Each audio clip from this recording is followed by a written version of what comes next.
get it? I Fuck. know. That's it. You jumped the I was gun. here last episode. Wait, this is a new one. This is hello. Hello? Hello. This is always strikes late, coming at you late on our time, but probably early for your time when you listen to this. Really, no judgment here. What time you listen to it? It's gonna be late for us. Yeah, a little It's after true. dark.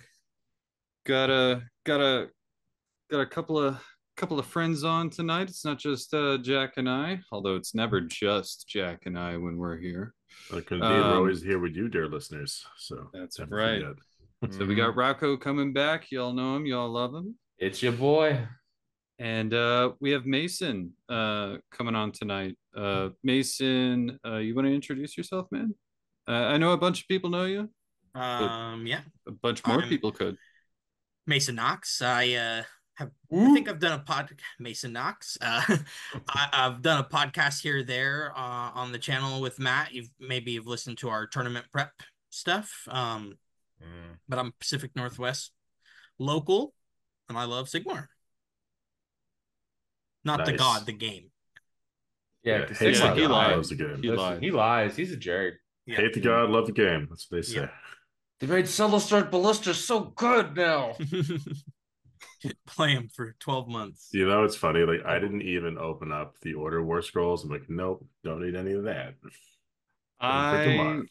I didn't open up that index section at all. I was like, oh, what's this extra thing? Are they giving me lore? And so I saved the PDF as SCE lore, and I opened it up to start reading, and I was like, oh no, this is Gotcha. the Book of Sadness. This Yeah. closes, and I move on to something else.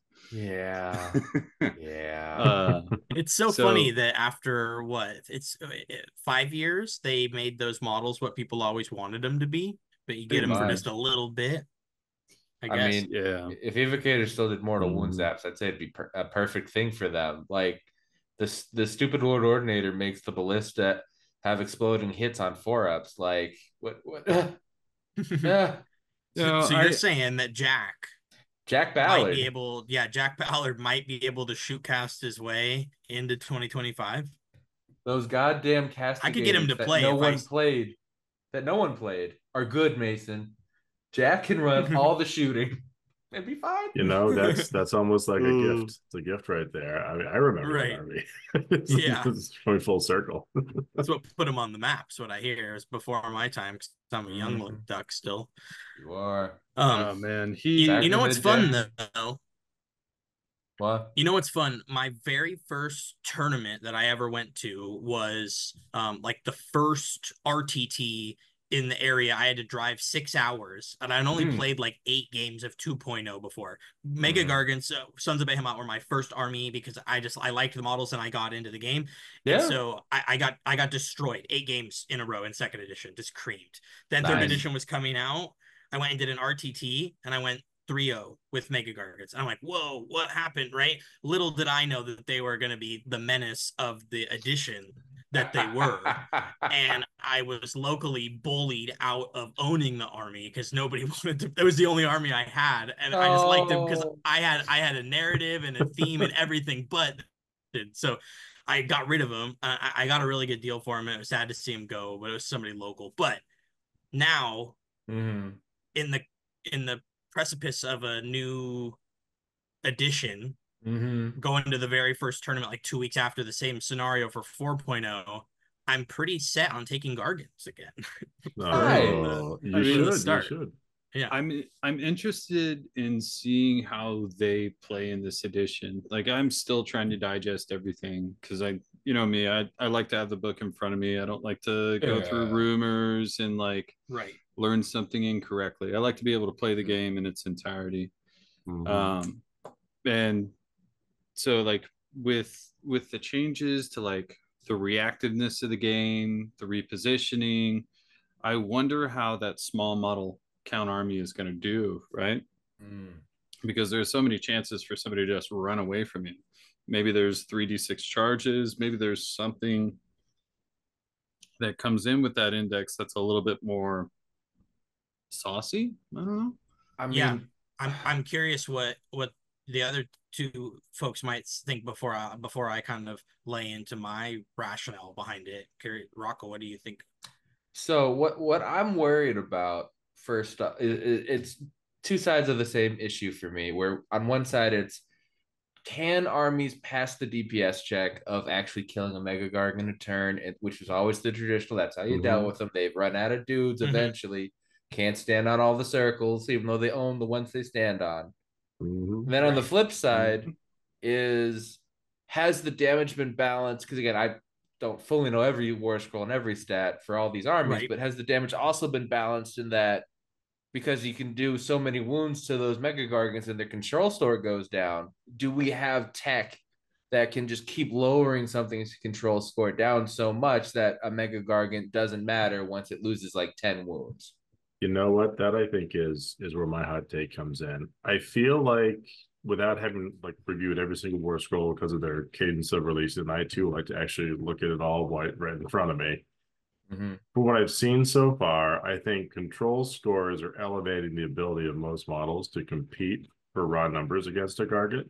Yeah. I think the bracketing might make it a little bit of a closer thing. And it does feel, at least to me, like damage has gone up. I think it's easier to get some DPS through it a lot of ways than you were before. And I was just, comparing some Slaves to Darkness things, like what was there before versus what's there now. You can get a lot more stuff done, with the same units. Granted, some of them are more expensive, but I think it might be comparatively easier to take down a Gargant now, or at least to out-tow it.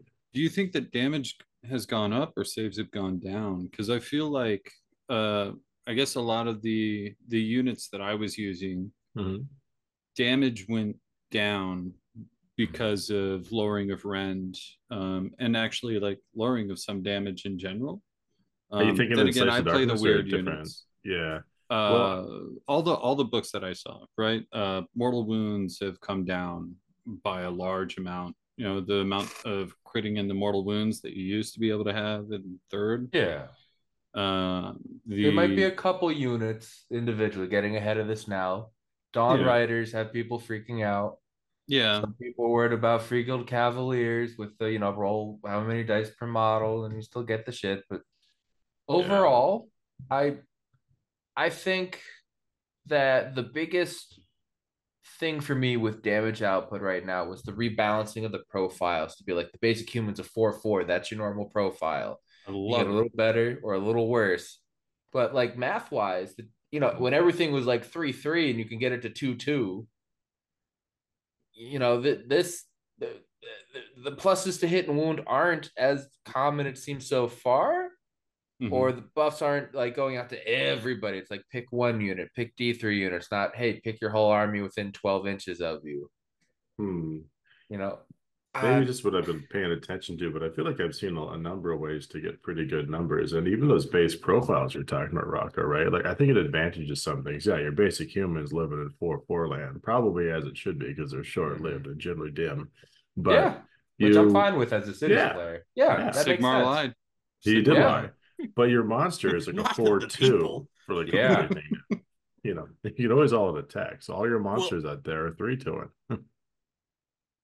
So what's interesting is I don't really disagree with anything that you said. I think one key takeaway from the start of the discussion about them that Rocco and Jack, both of you had, was that now control score elements of the game can theoretically help you combat the fact that you might not be able to drop a Mega Gargant a turn, right? If I can do 3/4 of a Mega Gargant in a turn and then some tech, perhaps I take the point from you and yes, you exist still, but I don't care. Because really, a lot of times the presence of the Mega Gargant alone, standing still, was what was winning. That's right. They were always the Yeah. stand on circles experts. It didn't matter like if you give them like 30 wounds or 32, like they're still like counting for 35 on the thing. I would probably, and I think everything we talk about tonight's a little bit of a caveat, right? Because we have a quarter of everything, you know what I mean? So I think so far with spoilers, leaks,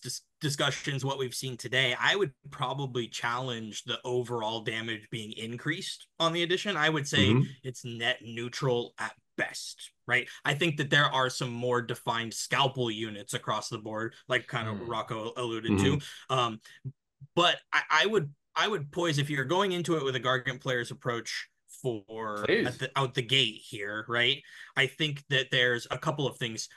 The biggest one is, as a Gargant player, I'm always trying to avoid as many combats as possible, right? There are theoretically 10 turns that need to happen. And so if 3 or 4 of those turns I cannot be fighting with you and going up on points, that was always a pro strategy for how to play, right? Of course, there are times that you need to engage and that you are going to get engaged on, but the longer that you can keep that gap, you kind of do the same with like a Nurgle monster match too, right? Any of those like 4 or 5 unit big things, you want to try to slow the game down to your level. So I think that with shooting being reduced, movement being reduced, and we, even if we settle, this is even if we settle at a neutral for damage, all of that leads me to believe that Gargants, with their save profile not being reduced and having access to wards still, kind of, they're feeling more survivable, right? With far less mortal wounds, far less big nukes, blizzard's gone.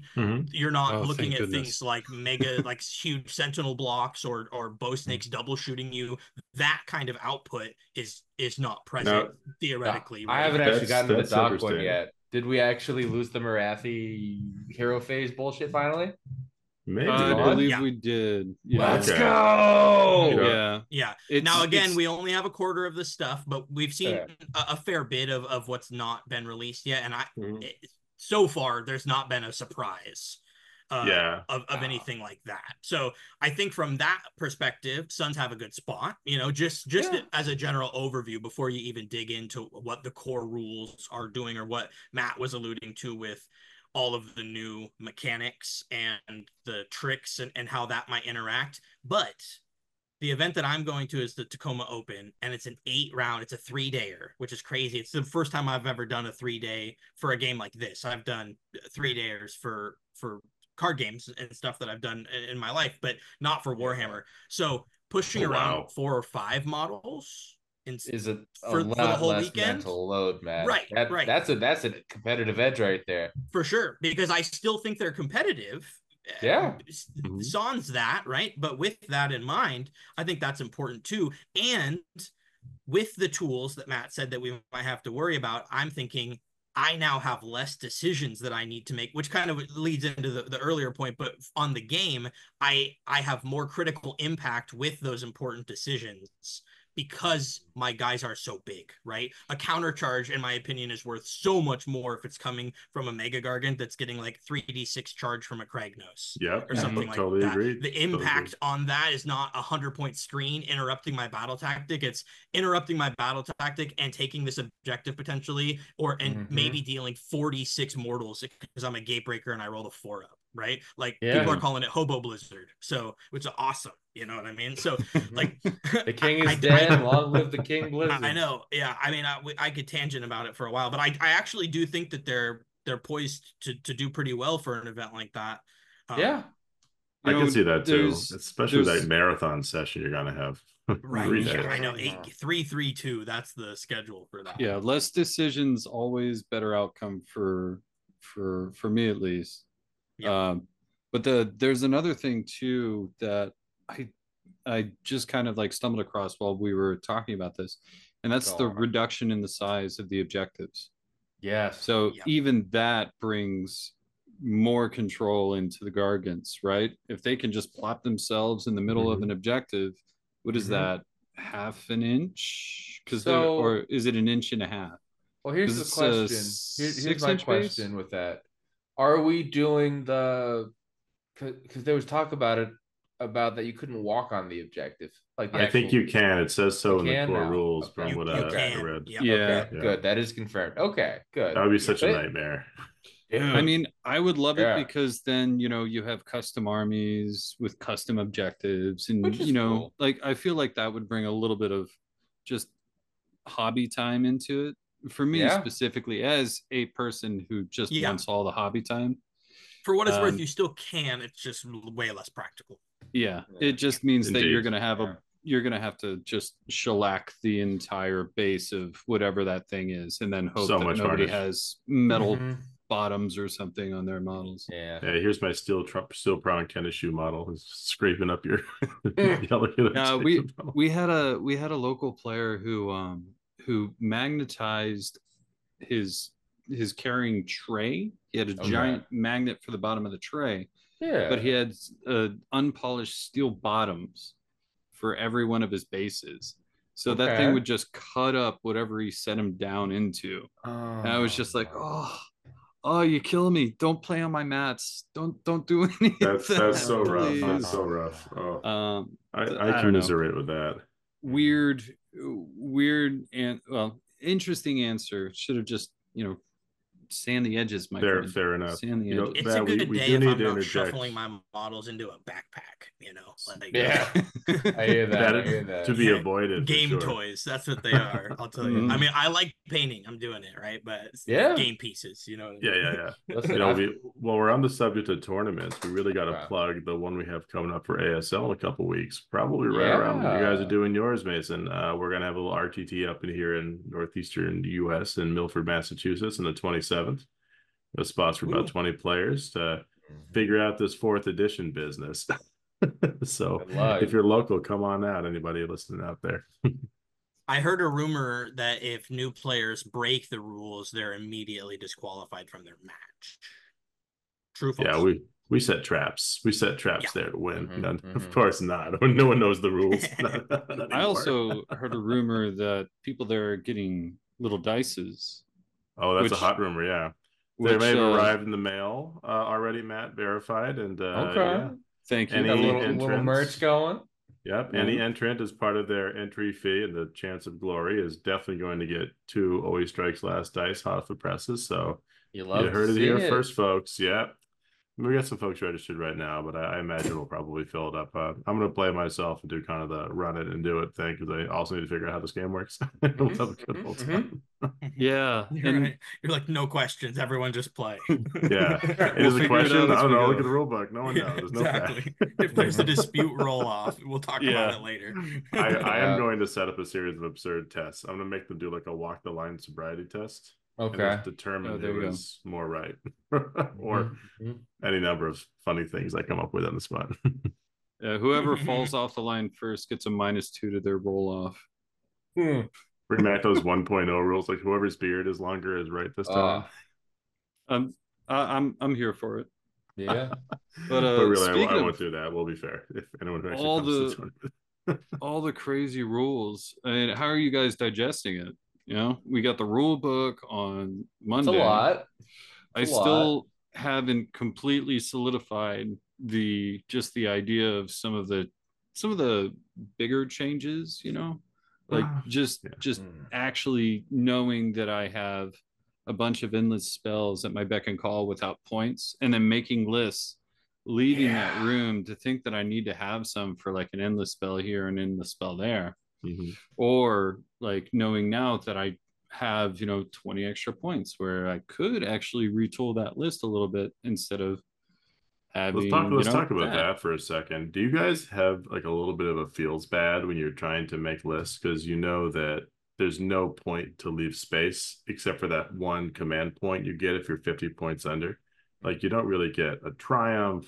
You can't find room for a little endless spell. I was shocked that they added that. I mean, pleasantly surprised with the CP buyback thing. Yeah. But honestly, that to me is like a targetable goal. Yeah. If you're building lists and you can hit that, that's like getting the ace. You know what I mean? And I understand where you're coming from. Yeah. But to be fair, the fact that you were at 1990 and I was at 1980, so I got this like incredibly potentially game-breaking second reroll or +1 to wound with my 900-point unit or something. To be honest, like that, it was so game swingy that it felt inappropriate at times, just because the 10-point difference is a byproduct of the nature of the game and the weird balancing and the you know what I mean? You're right about that. So setting a threshold where they said, we really like our point values, and so if you're committing to 50 points less, that means you've made theoretically multiple concessions at some point to get to this point. And they very clearly said that there are there are very few ways to earn extra CP, and then all of a sudden they're like, oh, we never talked about this thing. That was really bizarre, but like that's a goal for me now, because Yeah. it and it's only for the first turn. So I think it will depend on the army, Yeah, because that's fair. if you're an army that wants to like kind of sit and do nothing, and I'm gonna barely move up and just kind of hang out, maybe you don't want it. Yeah. But if you're a really interactive army, if you're shooting heavy, and I know I'm going to shoot whatever you move closest with, and Planning I'm going for to try to counter countercharge you, charges. exactly, and I know that I'm going to try to get my defensive spell off in your turn, right? Like Yeah. Gonna get there's magic definitely a save. time that'll be worth its weight in exactly, gold. and Yeah. it's going to be weighted like where Gitz was going for 1920 to get double triumph before. You're gonna be building a list where you want that extra command point efficiency in the beginning. To utilize it, right? So I do think it is actually a hidden strength there, but it is a bummer that you lose that we did. I mean, I liked the charge triumph. I used it exclusively, so I'm sad to see it go. I mean, it's fair. That was the bread and butter when I could remember that I had it. To be honest, I forgot my triumph half the time. But and that's another thing too, where sometimes you'd see games with people like you'd forget to even ask at the beginning because everyone's like, "Oh, this is a little dirty. This is the whole." Did I get my +1 wound, or did you get it? What are we? Because you'd get so into the game. Like, who has the secret ace up their sleeve? Yeah, and then of course you remember it later. Like, oh yeah, of course you got that. I guess you get you out of this pickle, and then how many points are you again? For me, it was always ingrained in my little explanation. Which I kind of like had it on autopilot for. Yeah, and then I announce it from the get-go, and I try to use it as early as possible, just so I don't forget. Which you also should. Like, actually, I'll keep the first CP, right? Yeah. If my window view of 40K taught me anything, it's that spend your resources sooner, right? Like that's all I learned when I 100%. Yeah. If my window view of 40K taught me, I think it's pull down the shade. Yeah.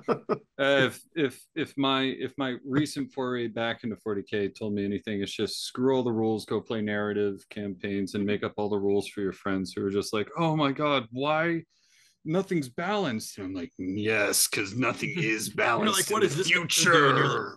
Like, what does this do? Like, I don't know, roll those dice, and on 4s it does it. Just do it. Exactly. I've everyone's buying bullshit, man. Brought a bunch of friends into a y'all straight are just playing up D&D Warhammer War Edition. Exactly. But it should be. Yeah. It's how it started. Literally, how it started. Yeah. But anyway, but outside of that, which we do not speak of, coming back the rules to have this, been like a fire hose. Yeah, it feels like there's an amazing amount of rules, but they're, I think outside of like the main core rule book, which it just takes a while to get through for me. Yeah. These rules have been exceptionally easy to get through. I think I went through all the books today in between meetings and, general work stuff. And I was just like, okay, everything kind of has its own role here. Do you everything makes sense. There's no like specific, I think that's one of the tricks, gotcha right? Stuff. It is very much the exact same game you were playing yesterday. In so many ways. They reworded a few things. Right. Yeah. They streamlined some stuff. I've said for a long time, casually, that they pulled a lot of stuff apart just to put it back together with a better foundation so they can build upon it from the future. Right. They realized they needed a better system. They needed which they stated as their goal. Stack. Right. Exactly. So like all of that stuff. However, it's bizarre because it feels so familiar, like you're saying, Matt, but it simultaneously seems so foreign when I step out of the rules and I go into list design and I'm approaching it like I wanted to, like, okay, I need to accomplish these battle tactics. Okay, but what are my answers for this? So like that's where my brain kind of stumbles and like rabbit holes almost is at that point, because I'm like, okay, cool, I got the rules. I'm casting spells, I'm charging, I'm moving with my tape measure, let's go. So then I dive into my army building, and then that's where it's kind of like culture shock, because you're like, wow, okay, my guys have less health and I'm not worried about bravery anymore, perhaps, and my guys mostly are hitting less. In this new world, I've got to like reevaluate the but 3-inch combat range, so you're getting more attacks in probably than before too, even though they're the worst profile. It's Yeah. that side grade we're talking about. We're like, all right, cool. Now, how do I do this? Like, I'm looking at Deepkin and I'm like, okay, there's a sub faction that lets my turtle hit on threes again. All right, fuck it. We're in. Yeah. Threes, twos. I I don't care. She's totally get that. 500 points. Fuck it. I think that I had the same experience where like going through the main rules was quick. It's like, oh yeah, Mhm. 7% the same, 30% artfully redesigned to make that better foundation. And it does feel good. I like the way it's all come together. Are a few missing pieces still, or right? What they released didn't include like every single spell from every single lore and all the other things, but like Yeah. we're ready at least to do what we need to do, like to have the fundamentals down. But that kind of lizard brain from third edition, which says, oh, I know how to deal with these situations. I know to build lists. I know how I'm going to go accomplish stuff. Yeah, Mhm. you hit that moment of pause because you start looking at the list you're putting together and say, even with the worst going in front of you, but wait, how is this going to be against this new environment where you're not used to like counter charges and covering fire and new Yeah. objective sizes and control score modification and Mhm. whatever else. So Well, and it's it's going a to be bit of the a first journey. time in forever that you're gonna go to your first two events and play people that you've played against maybe a handful of times, and you're gonna Yeah. have to like listen to what every army does. Yeah. Yeah. Yeah. I Yeah. mean, Welcome to the new edition, buddy. yeah, because I can't, I can't tell you how many times I rock up and they're like, "You want me to tell you what?" And I usually look at them. I'm like, "I am 90% sure of what all of your stuff does. Just tell me what you're gonna do when you're doing it." Yeah. Like, Yeah. and that's lovely because it's great to not have to think about it's like, what, you're using that artifact? Okay, yeah, cool, do your thing. But but now Mhm. it's like, wait, what does your thing do? If Yeah. Oh, you're wait. within combat range of the friendly, okay, yeah, all right, I guess that's what that says. So Mhm. Or There's like so there's the many tricky witches things Oh my now. that god. 2d6 jump over people in combat for Daughters Yeah. of Cain. There's going to be a lot of like gotchas that aren't, they're yeah. just inherent to Ugh, should just we even learning talk an about the edition. Oh, coherency wait, that would have got situation? me. What is that? I'm Jump over I'm the fine. combat. I'm fine with the coherency situation. It's basically playing Warhammer Fantasy Battles at this point, right? Only you Yeah. Yeah. just going like that. But It's also way the less important because of the 3 inch combat zone now. See, yeah, Jack, Yeah. the nuance here though is that when you pile in, you need to if you care about it, you actually need to be really meticulous with how you pile in, and it's not to maximize the damage output, but it's to maximize coherency. Because the problem is what it's the way that it's written, because it's Mm-hmm. so strict to avoid strings, right? Just Yeah. I'll break it down quick and easy. Is that you Mm-hmm. have this damage pool and you pull models one at a time, and every model you pull, you need to check if that line or that unit is still coherent. And if it's not, you have to remove models until you're coherent and then continue to allocate the damage pool.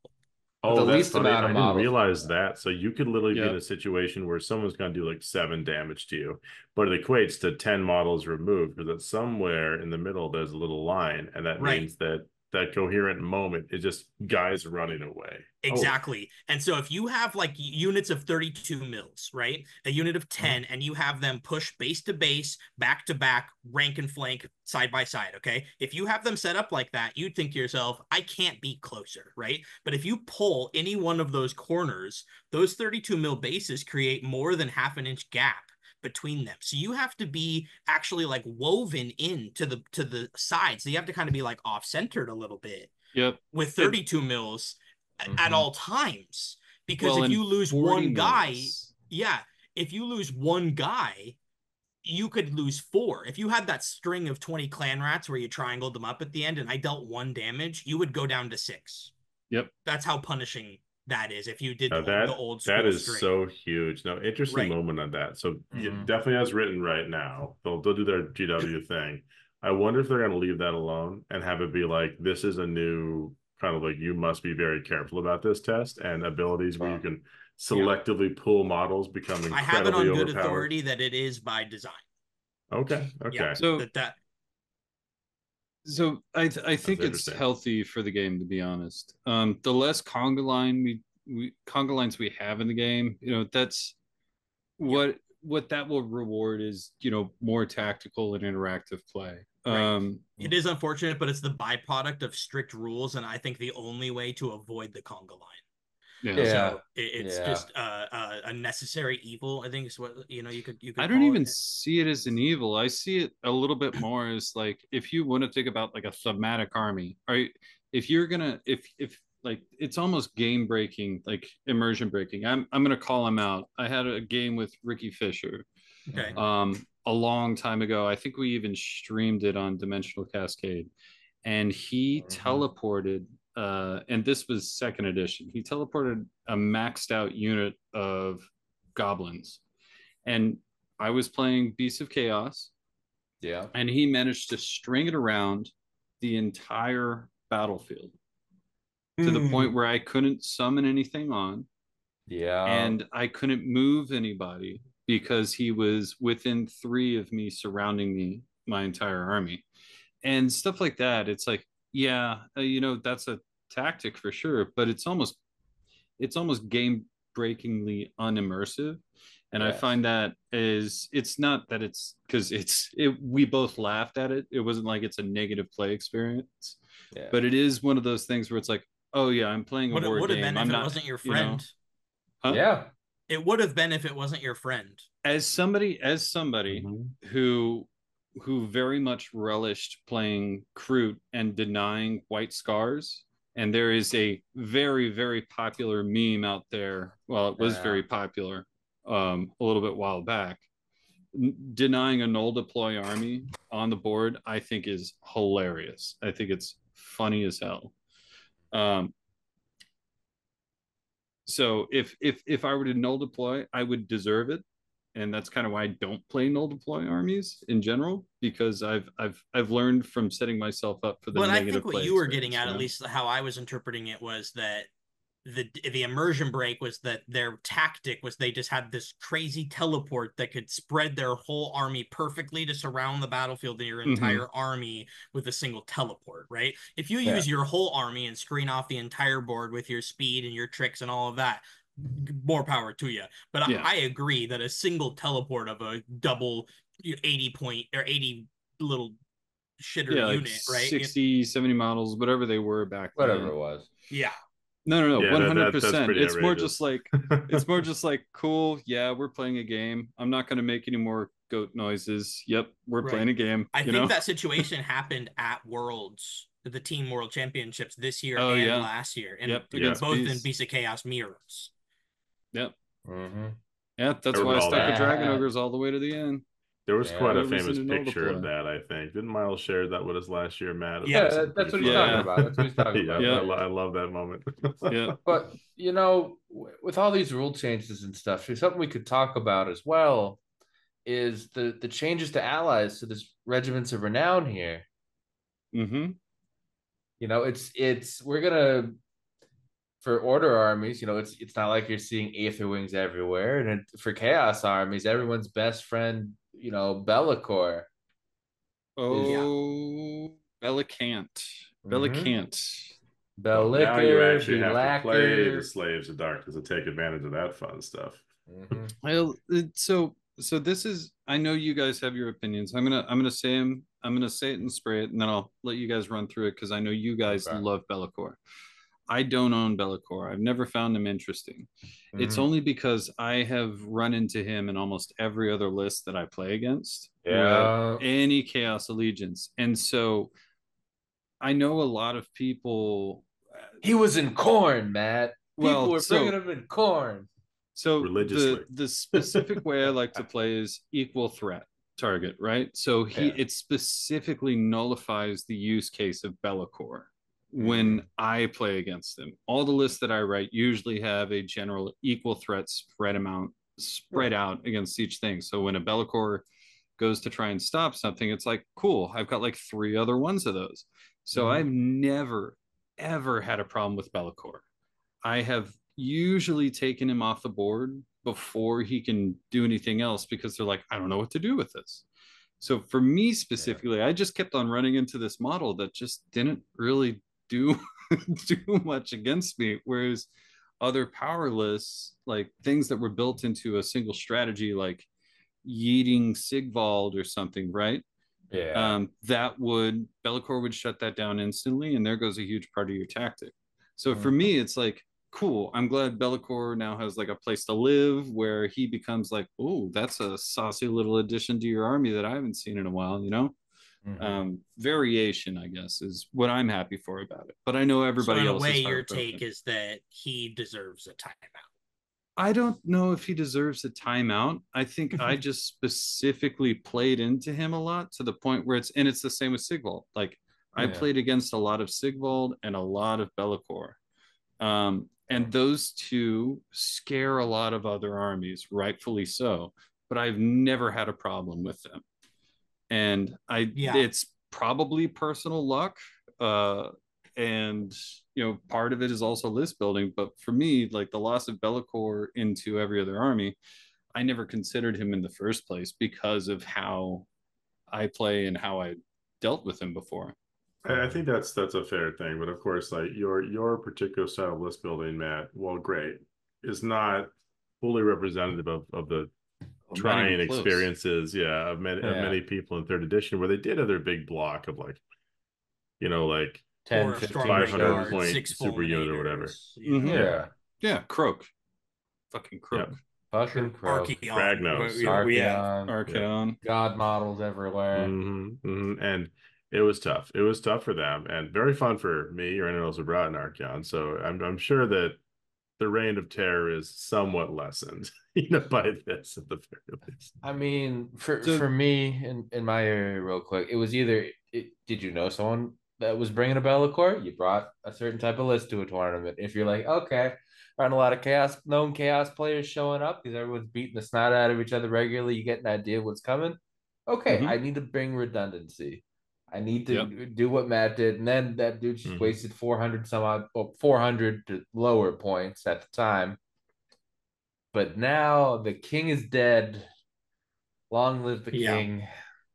I kind of tangented a little bit right before we pressed record, but I would really actually like to see a Regiment of Renown come out for Be'lakor first and foremost because he is my ever chosen, and so like I want him to I want him to have a regiment of sorry. I love that when you said that, political. Mason. Sorry, when you said that he was your ever chosen, our friendship deepened like 2 steps. There was like a little anime, just like bling, exactly. So I would right love to see like an Ascension lore driven thing for him because I feel like they left us right at the cliff of what he was about to do, and then he like saw a weird dwarf god in the sky, and then was like, "Fuck it, I'm out of here." So I would love it if we got a little bit more of him challenging, them. Archeon ripping in Skaven would be a perfect time for Be'lakor to challenge that contest. So I don't know. I don't want to get on a tangent on the lore, but it would be awesome if they could bring in a Regiment of Renown because I think in a lot of ways he was a necessary piece for Chaos armies because in a lot of ways he was an equalizer or a balancing factor. Totally agree with that. And now I get it that it could have been played out or overused. I think you could probably say the same with Gotrek to some extent as well. And he's keeping a Regiment of Renown. Ginger piece. That's fair. So, in a way that Gotrek helped in third edition equalize a lot of stuff for Order armies in a more I'm a big hammer and anvil kind of a guy. Be'lakor was Chaos's control piece. Right. It really was. It was this automatic. It could shut down a tech list. It could shut down. My favorite thing was like an ironclad. Cool, dude. You built one list around that to carry everybody. Oh yeah, right, exactly. And the thing was, like what Matt alluded to, and what you guys talked about a little bit too, is that y'all weren't always afraid of it. You know what I mean? And I think that really speaks to the balance of it, that it was taken so frequently that Matt says, I'm kind of tired of seeing it, and that's a super fair and valid take. And I can't even challenge it because he was taken all the time. I played him all the time.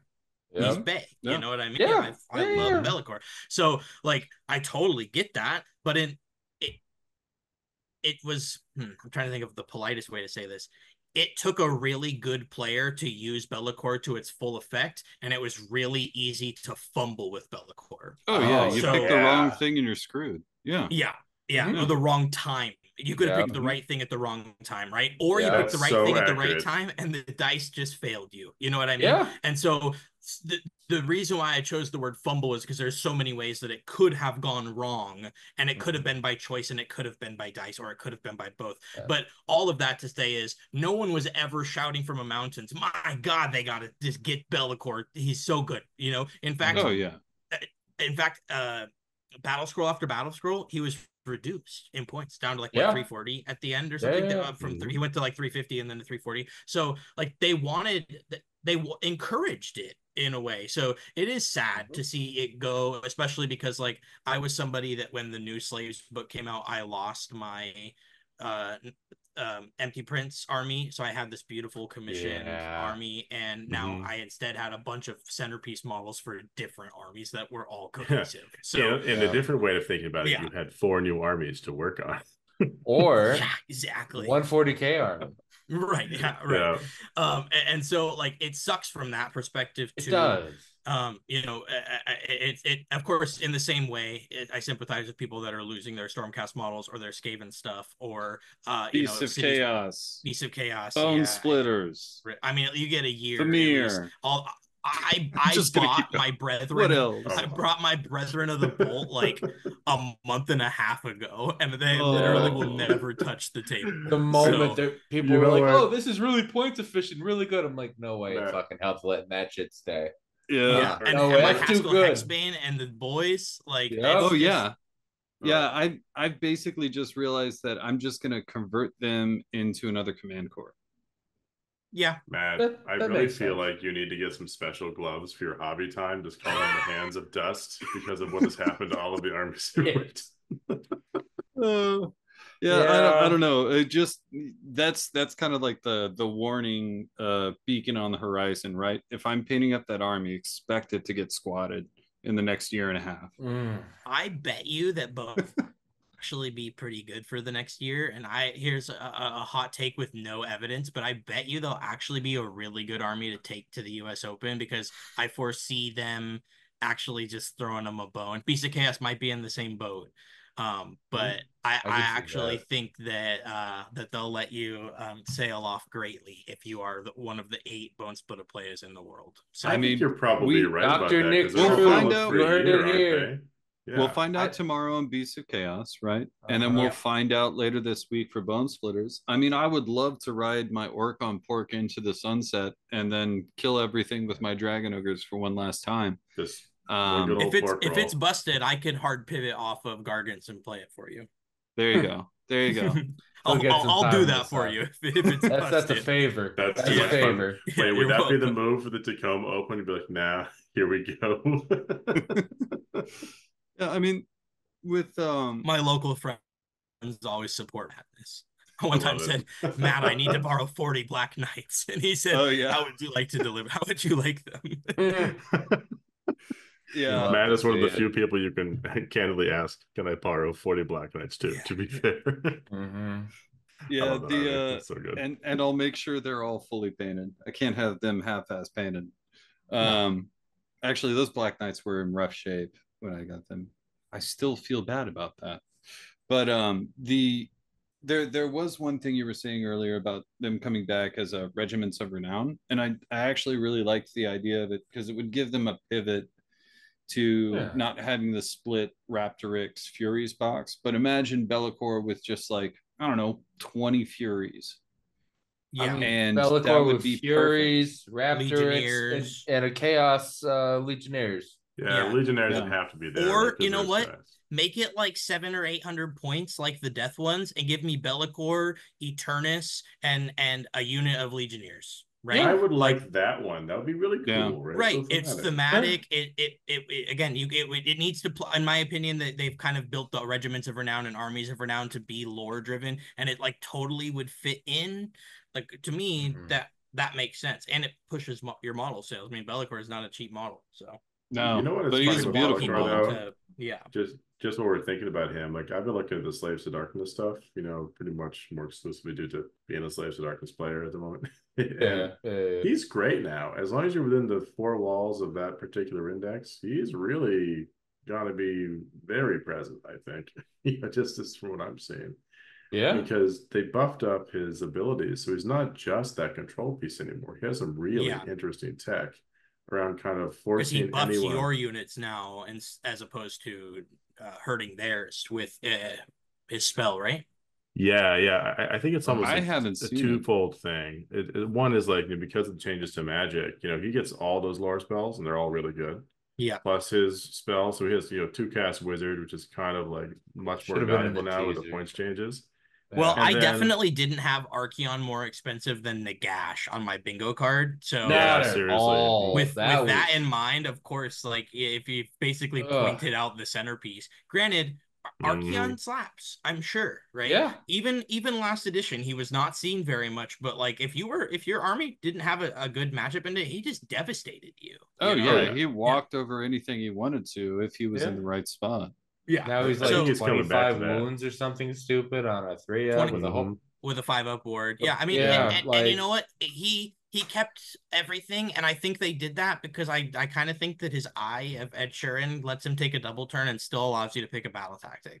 I think yeah. that's what I heard too. Yeah. So Yeah, it's like a cheaty way around like the double turn prohibition. correct. Because And he you're hits not hard enough. choosing it; it chooses for you. So it's Yeah. decided.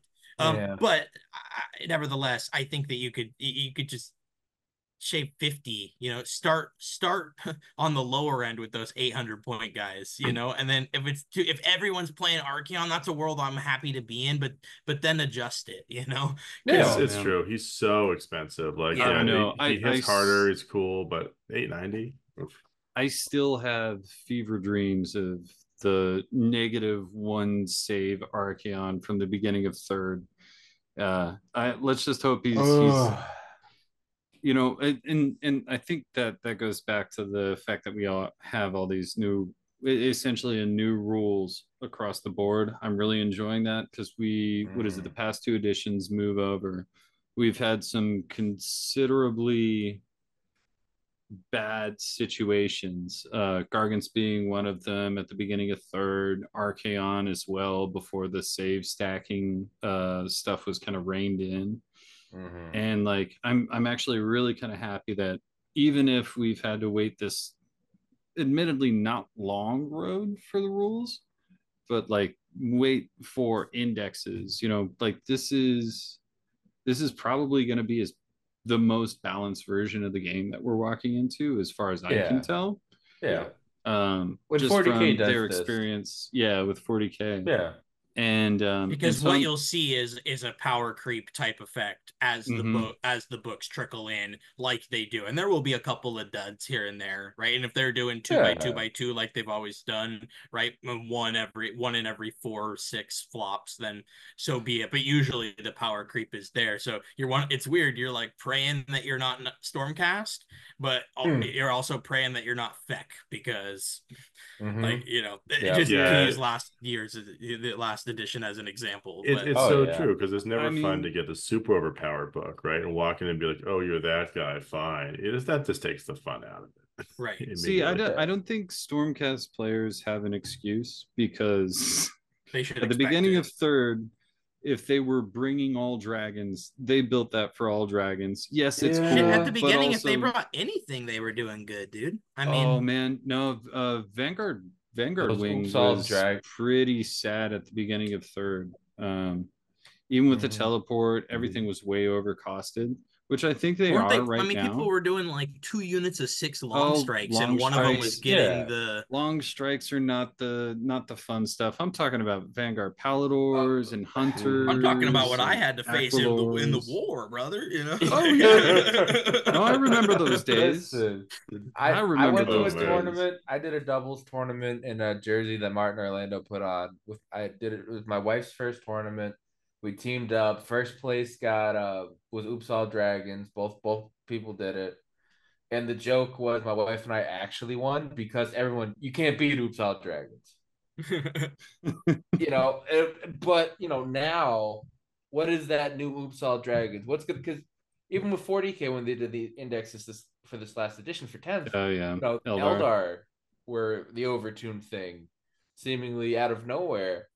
And what will be the next thing with this index? Is it going to be power from?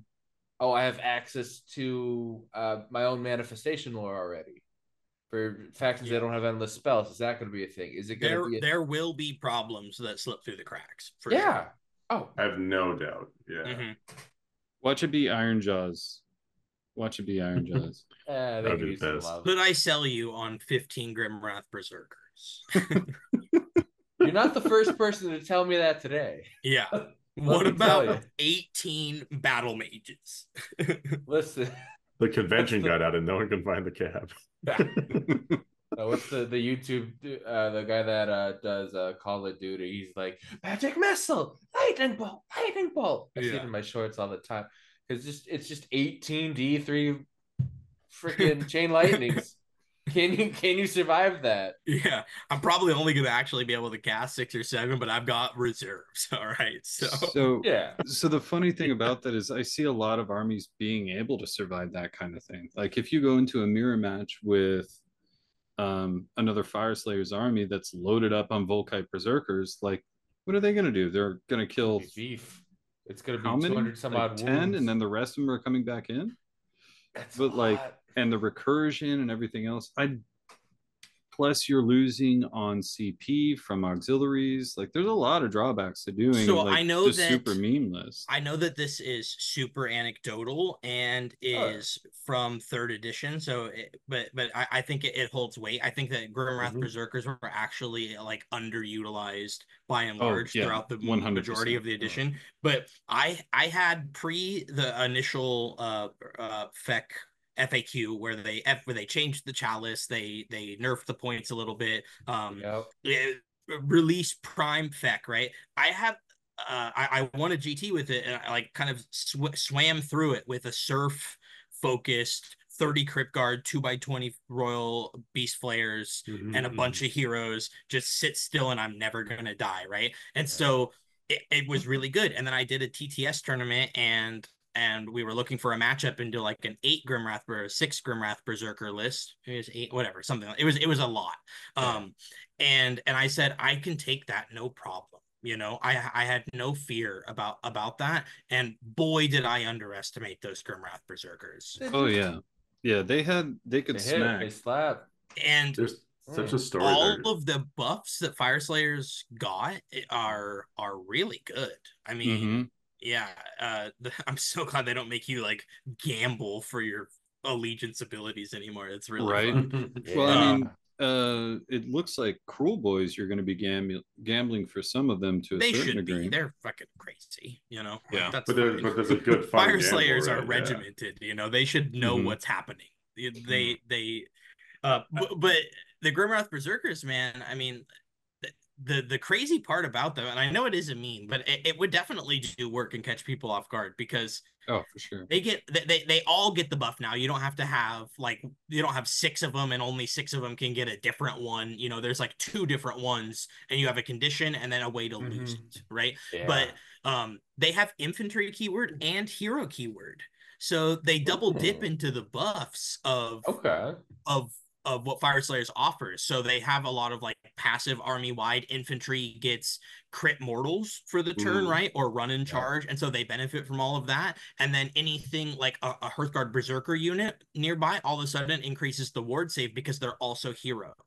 So you're going to be 14 auxiliary units or whatever, but it's what there are people looking for those edge cases, right? Those are the cracks that people are trying to find, and I'm not necessarily sold as Grimwrath Berserkers or Battle Mages or whatever, but it's fun to start there. That's where I started. It is. I'm like, I can't take this shit seriously yet. I need I mean, you have to right now because you were saying earlier, Mason, we don't know what's going on with the other quarter and all this stuff. It could be anything. That's where I think we can start talking about like what are the ideas of lists that we've built, you know? I'm sure we've all been building lists today. I mean, like I know that I probably put up like 6 lists today in the Discord that I was just thinking about and ruminating, and a lot of and that was just from order because like I already have most of these armies, so I'm like, okay, what's the thing that I would want to jump in, feel comfortable with, that would have my style of play. And going back to what you were saying earlier, Jack, way earlier, like Mhm. building the lists is almost very alien now that we have the regiments and then how the heroes attach to them, or some of the heroes don't necessarily attach to them. Mhm. Yeah. Mhm. Like it's kind of an interesting new tax and how we're like siloing heroes for regiments. And then like we know that the new GHB is going to have a regiment only buff, right? For your general, right? Yeah. And I Mhm. know that's kind of a light one, but like all of these, the list building now is odd because it feels like I'm building smaller lists, probably because of the way that everything is like segmented now. Whereas you would see Mm. your units, you'd see your doubles up, you'd see your limits that you have for being able to reinforce things, and then you have all your heroes there. But now it's like, oh, well, I want to have smaller drops, so I'm going to have less heroes potentially, right? Or I want to have larger drops. Now I have to spread units out in between these regiments. It's a really interesting dynamic. Um, I found at least today trying to build lists, but yeah, what do you guys? What did you guys jump right into on lists today? So it's a fun one. Well, let's start with our guests. Mason, Rocco, you guys want to take it away with one of your fun lists today? Sure. Well, I can start. So there were a couple that I was thinking about today. One was shown to me actually, and I'm like, oh, I'm loving this shit. Is an oops all eels list. Morsar Guard, again, hot take, don't have all the data. Morsar Guard looks like they're back. Watch out. Mm-hmm. Everyone run in fear. Yeah, they look Um, good. yeah, where it was Volturnos taking in 3 units of reinforced. Yeah, let's see if I can find it. Of reinforced eels. Because now they changed them so that every time they charge, they can do their mortal wound zap, which is great from when it was originally that, and then got nerfed over the different editions and books and things. Um, Did they keep the ignore rend? so no, the defensive eels lost that. What Mm-hmm. they did is their version of the biovoltaic barrier now is you roll a dice, and I believe it's on a 3-up. You reduce the enemy's attacks characteristic. Gross. That's pretty powerful. It is. Yeah. It can really change a game around. And they also, when they charge, get a 5-up ward. You And think they maybe you would like sprinkle a couple of units in there to like tag yeah. team so you can send in the juicy guys, lower the attack Mhm. characteristic to Mm-hmm. keep them alive, kind of like Spite Rider splitting almost. 100%. Yeah. And then it also had another hero that had actually some sharks hanging around his screens, but the defensive eels just seem really good. And the way to get around, because the biggest thing for me is if all my elves all of a sudden aren't elite enough to be a 3-3 profile, it's threes and fours pretty much across the board. How am I getting this +1 to wound? And the aspect of the storm, the big eidolon there, now can be an effective hero, and has still has that buff in this new world where before like, oh well, Lotan did it cheaper. Well, now Lotan's doing stuff with freaking control scores and messing around with that. Mm-hmm. The turtle being 500 points now is, I'm like, oh, my poor Shelly baby girl. But then I look at it, she actually has the old terrain pieces ability where now she broadcasts a ward save to an army that its biggest weakness was mortal wounds, crippled it horribly. Oh yeah, Uh, it's not just Namarti. yeah, it's not just Yeah. Namarti. No, So yeah, that's what finding a the way to, boat needed for last edition. That would have been a big Mhm. change for them. yeah, so now that's on the turtle going around. Um, and I'm just trying to figure out some lists with that. And then the other thing for me was cities. My first list I came up with was 1950 points. I was pretty happy with that. Nice. It was because I'm for 240. I don't know where I want to sit on the Pontifex versus a battle mage on Huracanum to give out the pluses to hit versus and some mortal wound output versus am I because until the war scroll came out today, now I know I can choose one of the three buffs. If I save up for her prayer more, I could go for a second effect. With how bad I roll with her, I'll be lucky to get the 5 up to even get one of the effects. My last tournament, I rolled 15 ones on her prayer. Oh man. Yeah, it was rough. Um, She's still so good though. she is, and I'm right back to her. Yeah. And she can also unlock cavalry for humans as well as infantry. And I want to take a 10-man cavalier pack, go around and being a very mobile hammer. Because again, now with the 3-inch combat range, I can figure out a way to get that whole unit within 3 inches. And then I don't care, it's 4s and 4s. If I'm hitting you with 40, 50, whatever amount of attacks it is, I'm going to get enough through to kill your thing.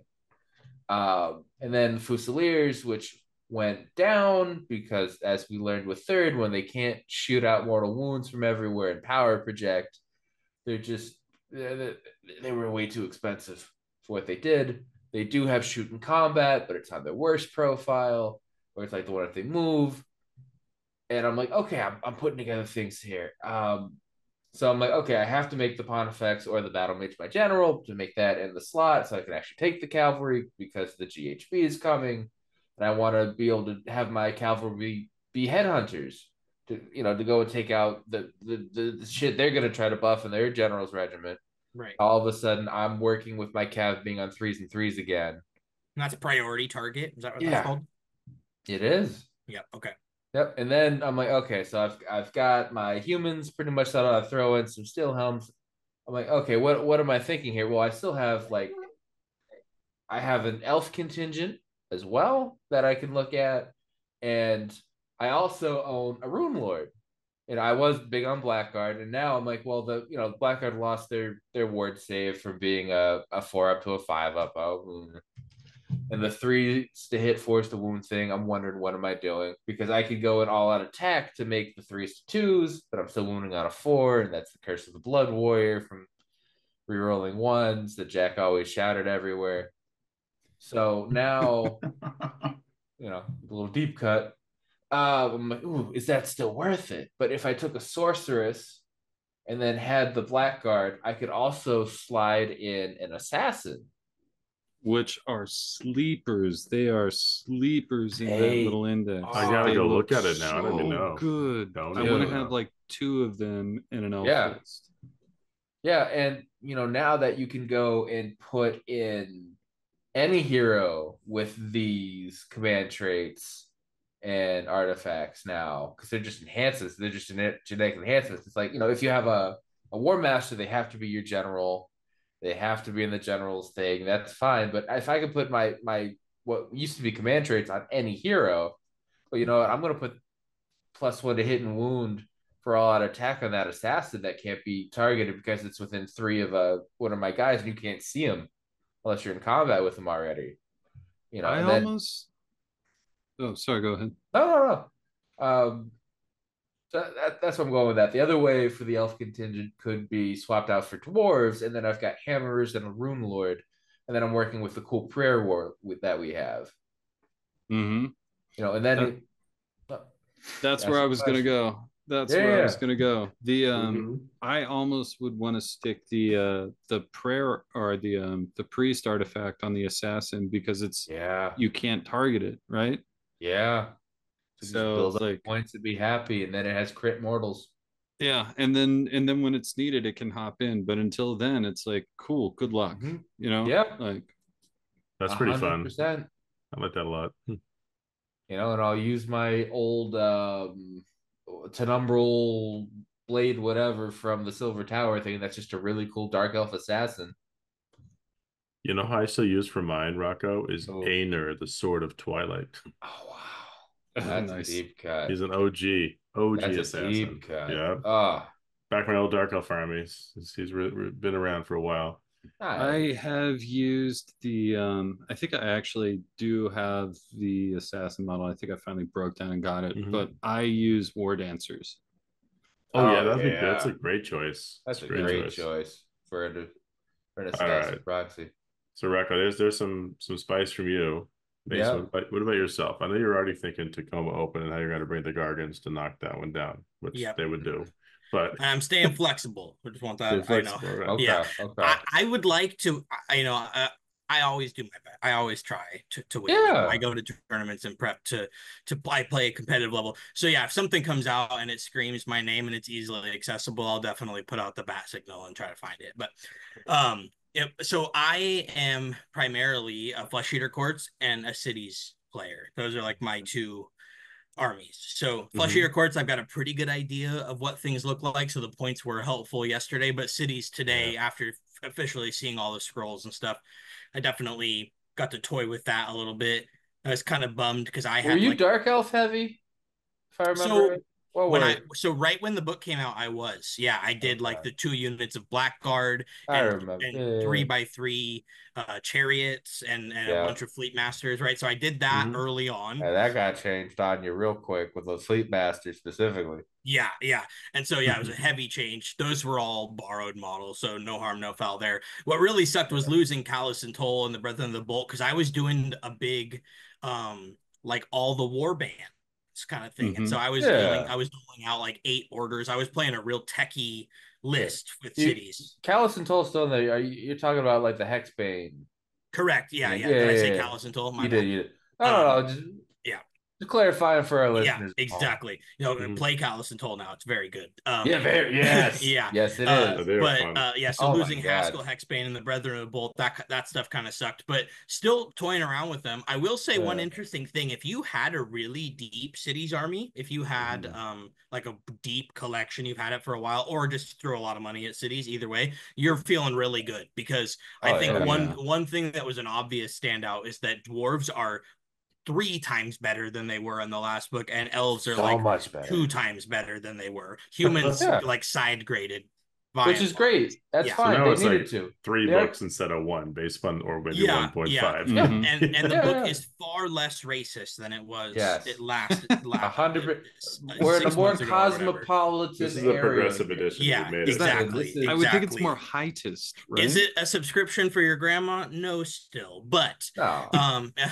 right. But it's doing better. So I toyed with a lot of different stuff today. Try to utilize those new models. Executioners look like Are some of so the good. best output in the game right now Oh for my their God. points.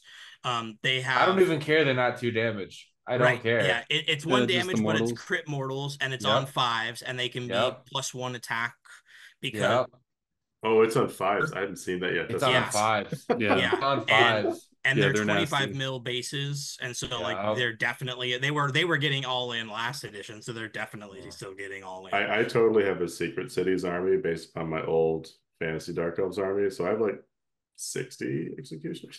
Great. Yeah, Yeah, they're I great. mean, It is your time, Jack. Roll deep with them, Jack. If Roll you have deep. dark shards, the like old crummy crossbow guys, I've seen the numbers. Like they They're technically not are crummy better anymore. output than Fusiliers. Yeah. I like 40 of those. Yeah, they don't have as Yep. good of a save characteristic as the Fusiliers, and the fortified is nice against range, of course. But output talking wise, the dark elf stuff wins bar none. Humans have more synergy between all of their stuff, so a lot more. I played this unit to buff this unit, and we get this bubble in here, and so now I've turned all 3 of us into above average for our point cost. The humans are all lifting each other up, whereas the elves are really doing a lot of the glass cannony output of the army now, and dwarves are doing the anvil piece. I mean, you've got a dwarven unit that you can give the free order to that just has a 4-up ward. Yeah, and there's like a handful of units in the game with a 4-up ward now. Like it's few and far between. So a quick thing on the fortify. It's not just ranged attacks. It's just weapons used for attacks that target the unit. So, nice. Okay. Yeah. So, sorry to interrupt, but I'm like, oof. Yeah. It's a huge change for the Fusiliers. Yeah. And another thing, just to be fair to the Fusiliers, they have shooting combat where the Dark Shards didn't. So when you get to that position where they're engaging on you, the Fusiliers are going to stand their ground much better. That's a good point. It's a huge difference 100%. If you're like still in combat, a turn later. That was the thing that made that and them being 120 points. I know, Mason, you walked away. So anyone listening, Mason walked away for a bit when I was talking about my city's bit. We're same mind here. You just go in way more specific than me, and I love it. I'm here for it. Because you're Yeah. correct, 100%, dude. You're 100% correct. Yeah. I am surprised that neither of you have looked at the Drake Spawn Knights for these, because they, I think, are another Well, sleeper So in the book. I've looked at them Dark a ton. Riders too. Yeah, I think Yeah, all Dark three Riders actually of is the fine. Cav are good. I'll talk about Dark Riders last, but between the human Cav and the Drake Spawn, it's kind of a similar situation to what I was just getting at with the identity of the three different pillars of this army. Whereas the Drake Mhm. Spawn Knights have like technically less of a save overall benefit than the humans do, because they're all about grouping it together, and when the things line up they are going to be a little bit more Yeah. defensive. But the Drake Spawn Knights are going to be more offensive and a better melee profile, both having the 3-up save, both 10-inch move, right? So really fast. Yeah, I really like them. And they also take the +1 attack order really well. And Yeah. the cool thing is that we've got ways in cities to cheat extra heroes into lower drops, though I think most cities isn't going to care. But yeah, I mean, I think that the book is actually really balanced to play all of the stuff you were not seeing before, for the most part. Finally. Yeah. Finally. Steam Seriously. tanks, not my favorite. Steam tank commander, still Also, probably one worth one more it. shout out real quick to the Drake Spawn Knights. They have 2 lance attacks again, finally, after Yeah. being one, and it was so sad. And were they Well, 3 wounds before? They're up a wound. No, yeah, they're up a yeah, they're wound. Conkier Cav's now. up a wound, but yeah, the the thing I like about them is that they're they kind of clearly like state what they should be, which is like a hard charge in. Like this unit fills a very specific role. Hard charge Mhm. in into something, delete a bunch of stuff, and Yep, then stay in combat as kind of an island. So like a reinforced unit of these guys, then get it and like an extra attack in there to just keep on num num num num num num num num num. Yeah. yeah, Right. I Um, think I know I haven't said a whole list with cities yet, and I think that my rambling proves that it's tough to pinpoint what that looks like yet, because there is so much new. I think I could yeah. cap it with cities in general looks promising. It will still take a lot of finesse to pilot appropriately. The yeah, best the best generals will play cities very well, and that we saw that executed pretty unanimously in the last edition too. There were a couple of points where they were like really busted, but they weren't seeing a ton of play, and the people that yeah. were doing well with it kind of had unique niches that they fell in. Mm-hmm. Now with Flesh Eater Courts, on the other hand, I have 10,000 points. Like I have an ungodly amount of Flesh Eater Courts, which Good for a sir. small range is crazy. Yep. So I'm super stoked to see what all of the scrolls officially are, because so far we've only got like some Spanish translations of most of it. So Hmm. it's I got an idea, but we're not quite there. But yeah, I'm actually kind of bummed about Flesh Eater Courts, and it's a tough place to Don't say be. that in the Discord, dude. I know. And for those that don't know, I run a Flesh Eater Court Discord that Mason is in, and everyone's following every word he says since he won that tournament. Yeah. So So let's keep the hype going before no, everyone freaks out on us, yeah, man. yeah. So I think that it's in a weird spot, and maybe perhaps Yeah. a tangent, but I Go on. feel slightly bummed that we got the book. Like I pre-ordered it on December 1st, I think it was something like that. And That then sounds right. I Yeah. got it, mid-December, and then we hit the holiday. So we're looking like January when I'm really Yep. hitting the ground with it. And people around the region, at least in my area, are pretty stands on, no real book, no play. GW says no, we say no, right? Which is Yeah. totally fine. The judges are going to do what they're going to do. But that means that I didn't actually put that army on the table until March. Yeah. I had a few months Yeah. with it. I really like it. It was like such a phenomenal book, such a great Yeah. change, really fluid once you got it down, but kind of cumbersome to juggle in the beginning. A lot of Mhm. bookkeeping, but once you get the rhythm and the flow, the army felt really good. And I really like it. Now, and one way I could be excited because the stuff is out, the index is out, and it's basically what we had, right? So the work that I did, could pay off. But on the Yeah. other hand, I'm looking at these other armies that are getting new toys, new stuff to play with, new ways to fold into this diverse new world of commands and reactions and all this stuff. And I look at my army, and I'm sure a lot of people are saying this, so I get it that I may be selfish, but I look at all of the same stuff that I just had, but the watered down version. Yeah, you're So no longer the Yeah. Ghoul King on the hill.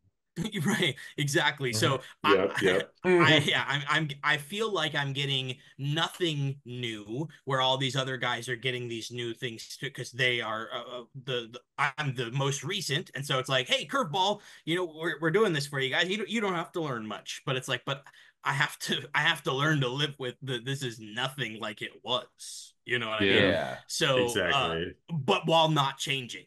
So it's like it Yeah. is what it was, but it doesn't feel good that it is that way. You're So definitely in that getting that regard, last book of the last edition curse a little bit, right? but Yeah. Soulblight Yeah. Gravelords didn't feel that. I don't know. I digress. I would even add Well, in. so Soulblight Oh, okay, go on. Gravelords came out at the end of second as Yep. a third edition book, essentially. If we were looking at the rules, I Kinda, remember but I think specifically Blood Knights having that rule where it's like, well, that doesn't really make sense in the context of 2.0. yeah, And then when third came out, it was like, oh, this was specifically written to live in between both editions. And Yeah. that's where it's like very unique for you, right? Like they blew up the game. Any 40K corn players have lived through this like Oh my twice in a God. row now, and like World Eaters players, man. yeah, it's a So tough. specific kind of sadness. I do feel for everybody who yeah, like got yeah, really into Feck, because all of you guys that are into Feck, like you're in it like right. 100%, The like lore and the some of the fantasy, biggest and Oh yeah. fan base of any of I the love it, armies. and I'm gonna make it work. And I've got some Yeah. lists, and I think they have play. Honestly, I don't think that they're the best thing that I could do out the gate. And that's Right. well, I'm just kind of focusing on for a tournament perspective. But Mhm. immediately Suns is out the window, and it's like, how do I make Flesh Eater courts work? I will say though, I am really excited that they've all but made Usharan like a mandatory Must take. a must Yeah. take, yeah. Because before you weren't really seeing him, and he's just so dope, and I Such a love them beautiful all. The model. most Yeah. Oh beautiful yeah. model. Like I Yeah. got one too, and it's just I made a little 1,000 point project mainly because I Nice. saw that model. I'm like, can't stay away. Yeah. He's a Even I Bloodborne wanted to boss, pick up that man. model An Elden Ring And you know because I what? boss. There's saw a Famir conversion of that model, and I was like, Oh I can put that on a Jesus. base and play him as Archaon. right. My one part Yeah. that's really nice is Yeah. if you have that level of collection, like I've got everything I could. I've got 18 horrors that I could field if I decided that's what was the best thing out the gate. It's Mm-hmm. really nice to live in that world. It's like I haven't really had that opportunity too many times where we're going into new points. And Yeah. I know I tangented about we didn't change much, but there are still changes. There Mhm, is still mhm. new Yeah. stuff to address and learn and pivot because but it's nice to have every option, 2x every option. It's Yeah. fun for list building. Yeah, the Morbeg Knights seem to be like a front runner out the gate, whereas they were Yeah. kind of a little lackluster when they came out. So that's nice. So if I could really quick, just to bring this Yeah, back to go one back. other thing with the Flesh Eater court, the problem with this and why so many of the players are so up in arms too is because they waited so long for that book for third to come in and play a second edition book and over and wait and wait and wait and wait and wait and wait. Oh, And yeah. that this is unfortunately the good thing of they didn't change your book that much. This time you actually get to keep your book for the most part and change Right. it. And it's divisive Right. with that. I mean, Mhm. I do want to dial back here on that perspective and just pour one out for the Beast of Chaos players there again, Yeah. one more time. One more. Just to put the cap on it. But no, I mean that I think because we haven't seen much from them, right? I Yeah. think with the reveals that we saw today, there were some surprising units there that actually changed my perspective on how I want to put armies together. I feel like we're gonna see that with Flesh Eater courts. There's gonna be some units that got missed on the reveals, right?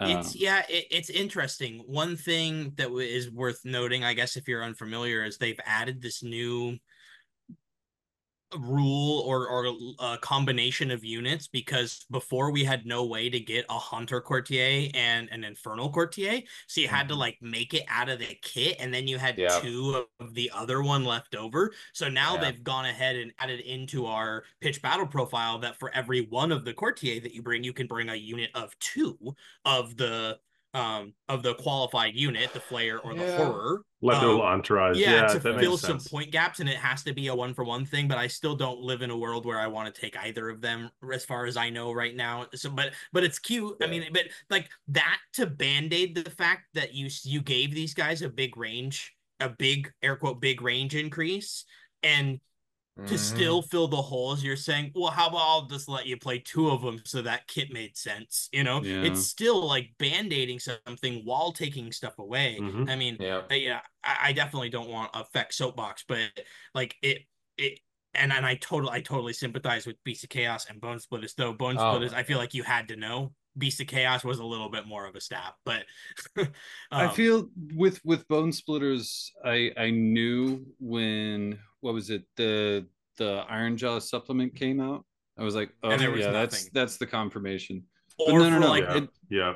And get Yeah. up on that soapbox. This is always strikes late, Mason. right. You can Yeah. be on that soapbox as long as We you need. encourage Well, I tangents, deep thoughts, riffing, yeah, all of the above. Yeah. I think that I am not quite there. I'm not ready to do it yet because I don't know for certain. I think that I'm not necessarily a doomer, but by and large, that's not like I'm a positive kind of guy. But They're um, gonna have playable shit. It's gonna be yeah, fine. We don't need to right. freak out. Yeah, but the sting is not necessarily that the stuff doesn't look quite as strong, because that's across the board. I get that, and people are like, you don't have the whole picture. It's like, no, I get that. It's like what you were alluding to, Rocco. It's this feeling that I waited and waited and waited, and Mm-hmm. not only did it feel like it was deliberately delayed, Yep. it's the fact that you know I've got a 5-year-old, so we watch a lot of Disney movies. You know what it feels like to me? It's like Encanto. The Yeah. main gal doesn't have a power, but she's part of this awesome family that's getting all of Yep. this stuff. That's how I feel right now, where it's like, I know that I have an important role. I get that like things are good here, but I don't have the super strength. You know what I mean? I don't And you're have not Louisa. yeah. I love the way you drop that because I have a 3-year-old. We watch a lot of Encanto too. Exactly. That And hits that's home. That's wonderful. it's that's how it feels, and maybe it's because I'm an emotional guy that watches the Disney movies, but like Hey, do you that's who think? I am, so but yeah, I think it'll be fine. And honestly, it good players will be able to pilot it well. I think Yeah. there's some weird changes, like the fact that I joke with my friends like, oh yeah, everyone's a death army now, because like there's no summoning, so they just went to revive mechanics across the board. And then Yep. Feck did that was their thing for the longest time, right? And then Yep. but the one caveat was that we got to then muster back up to full strength. It's like, ooh, we're reviving better, which just for a hard pause never made sense, because that's not how the flesh eater courts operate. We don't Yeah. revive, we just Yeah.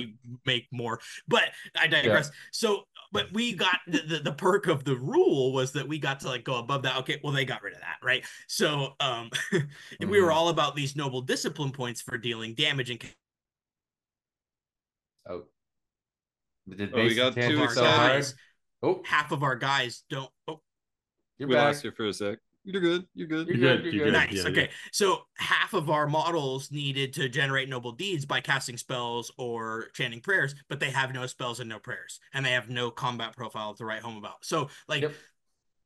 we relied on a couple of different spells to generate extra, and then a heroic action, which was huge. It carried the momentum of that army. And then they're like, heroic actions are 100%. gone, and Gotta there's be no R rating. replacement for this. Yeah. So like it's so bizarre, the Yep. decision points with that, but I'm still gonna play him.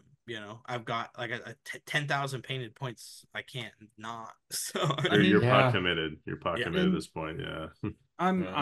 I'm gonna be overly positive on indexes. I remember when 8th edition 40 came out, and that was the most fun I had playing competitively in 40k, because everything was indexed.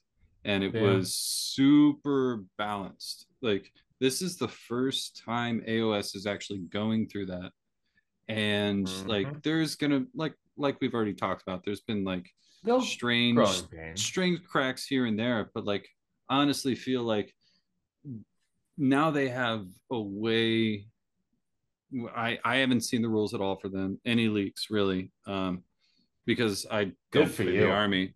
But the now they have the a way of kind of rebalancing it to fit within the constraints of the system, instead of having Mhm. to have the power creep at the end of an edition, as well as like trying to find a way, as with a lot of these books, like break the rules that are kind of already there, that have already been changed from the course of all of third edition, right?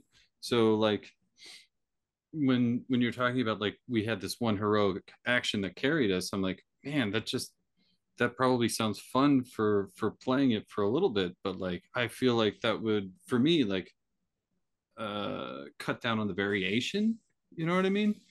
And like I know that's not how Feck played, because there's a wide variety of things that you could do with them, but like I hope that the index comes out and Feck will get that kind of love that they deserve in the edition, with a balanced slate, because you guys really deserve it. Everybody who gets that end of edition book really deserves the best the Yeah. best Yeah. next iteration of it. Yeah. Well, and honestly, I think if I really reflect, and we do an always strikes deep here for a minute, I think Go that on. part of the Oh, there we problem go.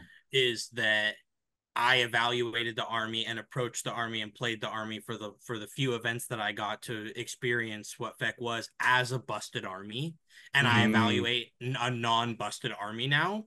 And Yeah. so I think, as the type of player I am and what and how I approach list building and evaluation, I think that I'm also internally struggling with that. There's nothing obvious, and that it's on top of the Yeah. other things we've talked about. mhm. It fuels that, because I'm like, well, damn it, I don't even see an alley here right now, right? Like, See, um, and so I think it's fair to say, if I'm being truthfully honest, I think that's definitely part of it, for me. oh, for sure. Yeah. And I that's, but those are the kind of books that I love, where it's like nothing stands out, right? Right. Mhm. I love that kind of that practice of like, okay, what can I clumsily put together that works Yeah. in my brain, and like fumble it, That was the two first thirds cities of the book for time. me.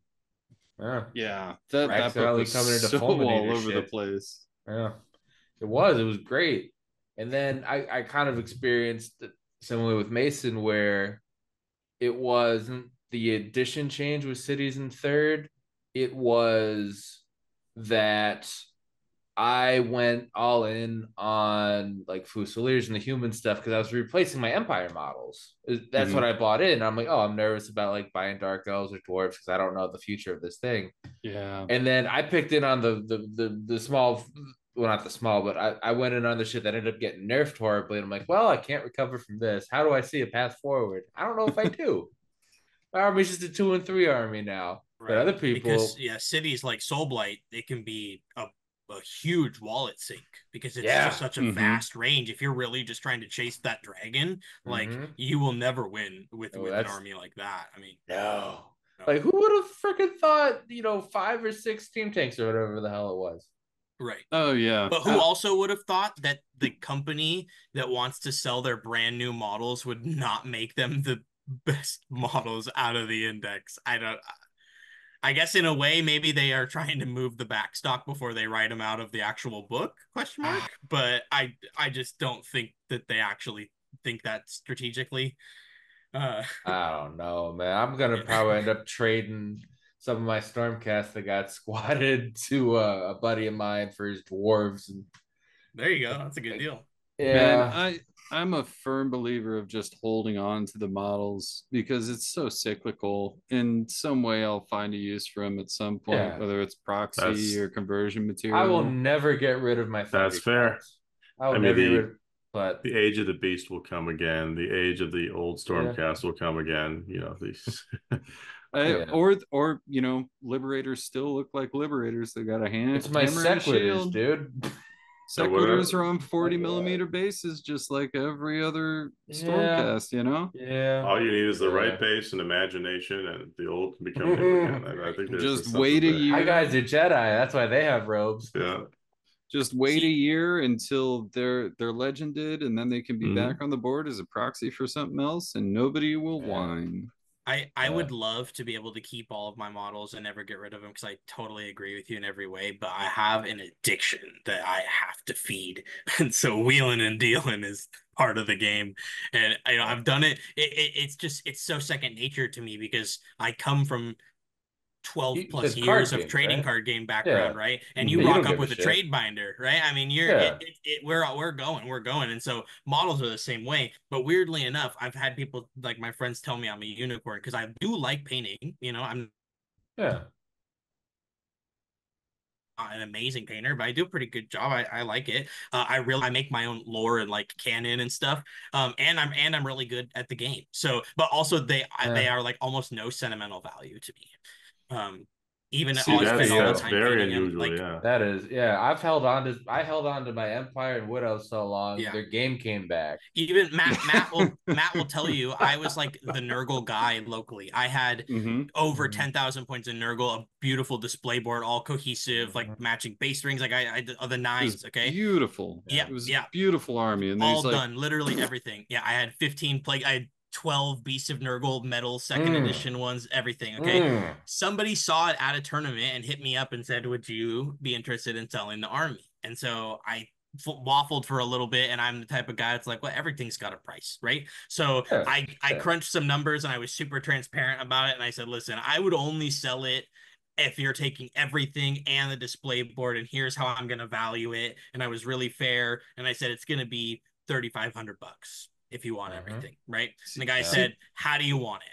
And I was like, well, I mean, Okay. yeah, cash will do, right? And so we Mhm. met up, and I gave him everything, and the case magnetic cases that I made, and everything, Mhm. the whole kit and caboodle, plug and play for Nurgle, and There you go. it stung for a minute, but it's also just one of those things. It's like, I mean, the wheel keeps turning. It Yeah. does. Yeah. And then you found the Great Wheel and this mistress. So there's always another army, right? Right, exactly. Yeah. Well, and Uh, cities was the tough part with cities, and I had a weird impasse with them, is that I built Go on. with a little bit of cushion a specific army, a list, right? Mhm. Knowing that it was a gamble because of the new index was coming out, Yeah. but I'm at an impasse now where I could have some cool D&D models and cut my losses. I could Mhm. I could They're move great for half of that. the units, right? Like a couple unit of Wilder Corps and Cavalier stuff that I know, and then just keep like the cool heroes and stuff. And I Huh. guess I'm an Underworlds player now. I've got two factions, so Yeah. There you go. so I could do that, or I could Or try to dive in more, right? But that we were just talking about the risk with cities, and that's kind of a never ending. are those Hole. freaking elves and dwarves staying? I want them It's a to. deep book. It's a deep book, and I Yeah. think it really That's- suck yeah. them in. Yeah. that's why you have friends like myself and other Matt who have Yes. all of these models, so you can Yes. just pull them. True. That's why we It's hold nice. these. And this So is that why everybody I'm in can the play them. Go to the I'm in the warehouse wrong when the archers Go to the Washington. horde. Yeah. Go I to go the to I go horde. to I go to Kangi's house. His basement is like our clubhouse, and we host like 16-person RTTs in his basement, and Nice. every wall is covered with 2x. It's literally Noah's Ark of the Yeah. TW. Like even I walked into there and I was like, oh man, I need to pump up those numbers. Yeah, it's a lot. like, damn. And so I've got a Oh, no. long-standing deal with Kangi where most of the time he'll let me use whatever I want, and I'll paint it to normally a tabletop plus standard, a slap chop plus at the very least, right? Yeah. And because it's a sea of gray also, for what it's worth. It's Yeah, it is. It is. yeah. It is just. it is a gray He mecca. I basically. see potential. It's I see. basically like it's a testing ground for whatever list he wants to make, and then I'll paint whatever he needs for that specific Yeah, list. or whatever I Everything want to is borrow great. and paint. Yeah. That's what'll happen. Like this That is a broad that nice I'm working on, I system. showed you guys earlier. This isn't even Mhm. mine. It's a buddy's of mine, but I wanted to use it, so I said, "Hey, I'll paint that if I can borrow There it." you go. Yeah, it That's works. how you do That's a it. good deal. Yeah. I've been tinkering around today just with some concepts in terms of what to think about all this stuff. And I have a few. If you guys want to hear some Slaves of Darkness ruminations. Yeah. Lay it on. Sure. We don't even have the full 15 index Vanguard. yet. Hear me out. Hear me out.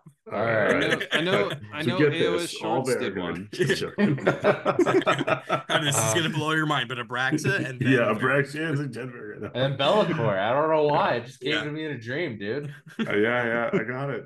I'm a unique visionary flower. I got a couple fun ones, I think. Here's one. This is going a different route, gone Summoner, but it's a Cargadec Lord, probably Nurgle. 10 Chaos Knights, probably Nurgle. Centurion Marshal, just because it's spicy and there's nothing else that fits there, and I know And not it's the a best pretty choice. model. Pretty model. It's a pretty model. It is. I like it. And then this is It's the fun cheap thing. for a pet model too. To be like, oh, I want to keep this. It's not my fucking 500-point turtle.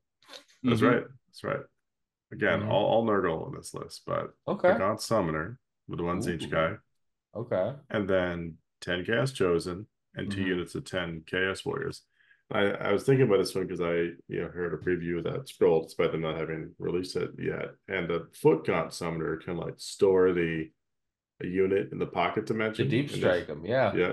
And he can toss them out 18 inches away after he's moved or something. And they can charge 7 inches away from enemies.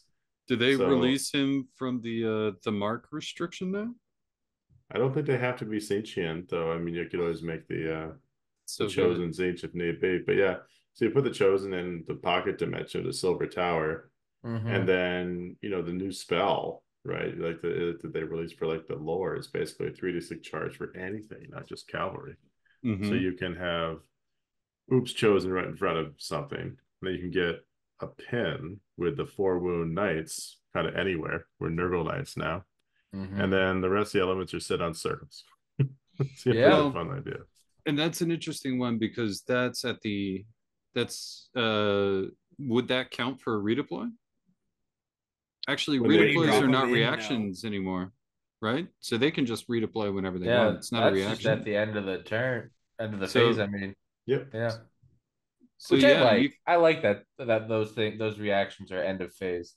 Yeah, sure. You want to come closer to my Chosen? Yeah, do you do it? Yeah, exactly. I figure it could be fun. It might fall apart while the new rules. Exactly what we were talking about before. It's like, well, this would have been fun in third. How will it do in fourth?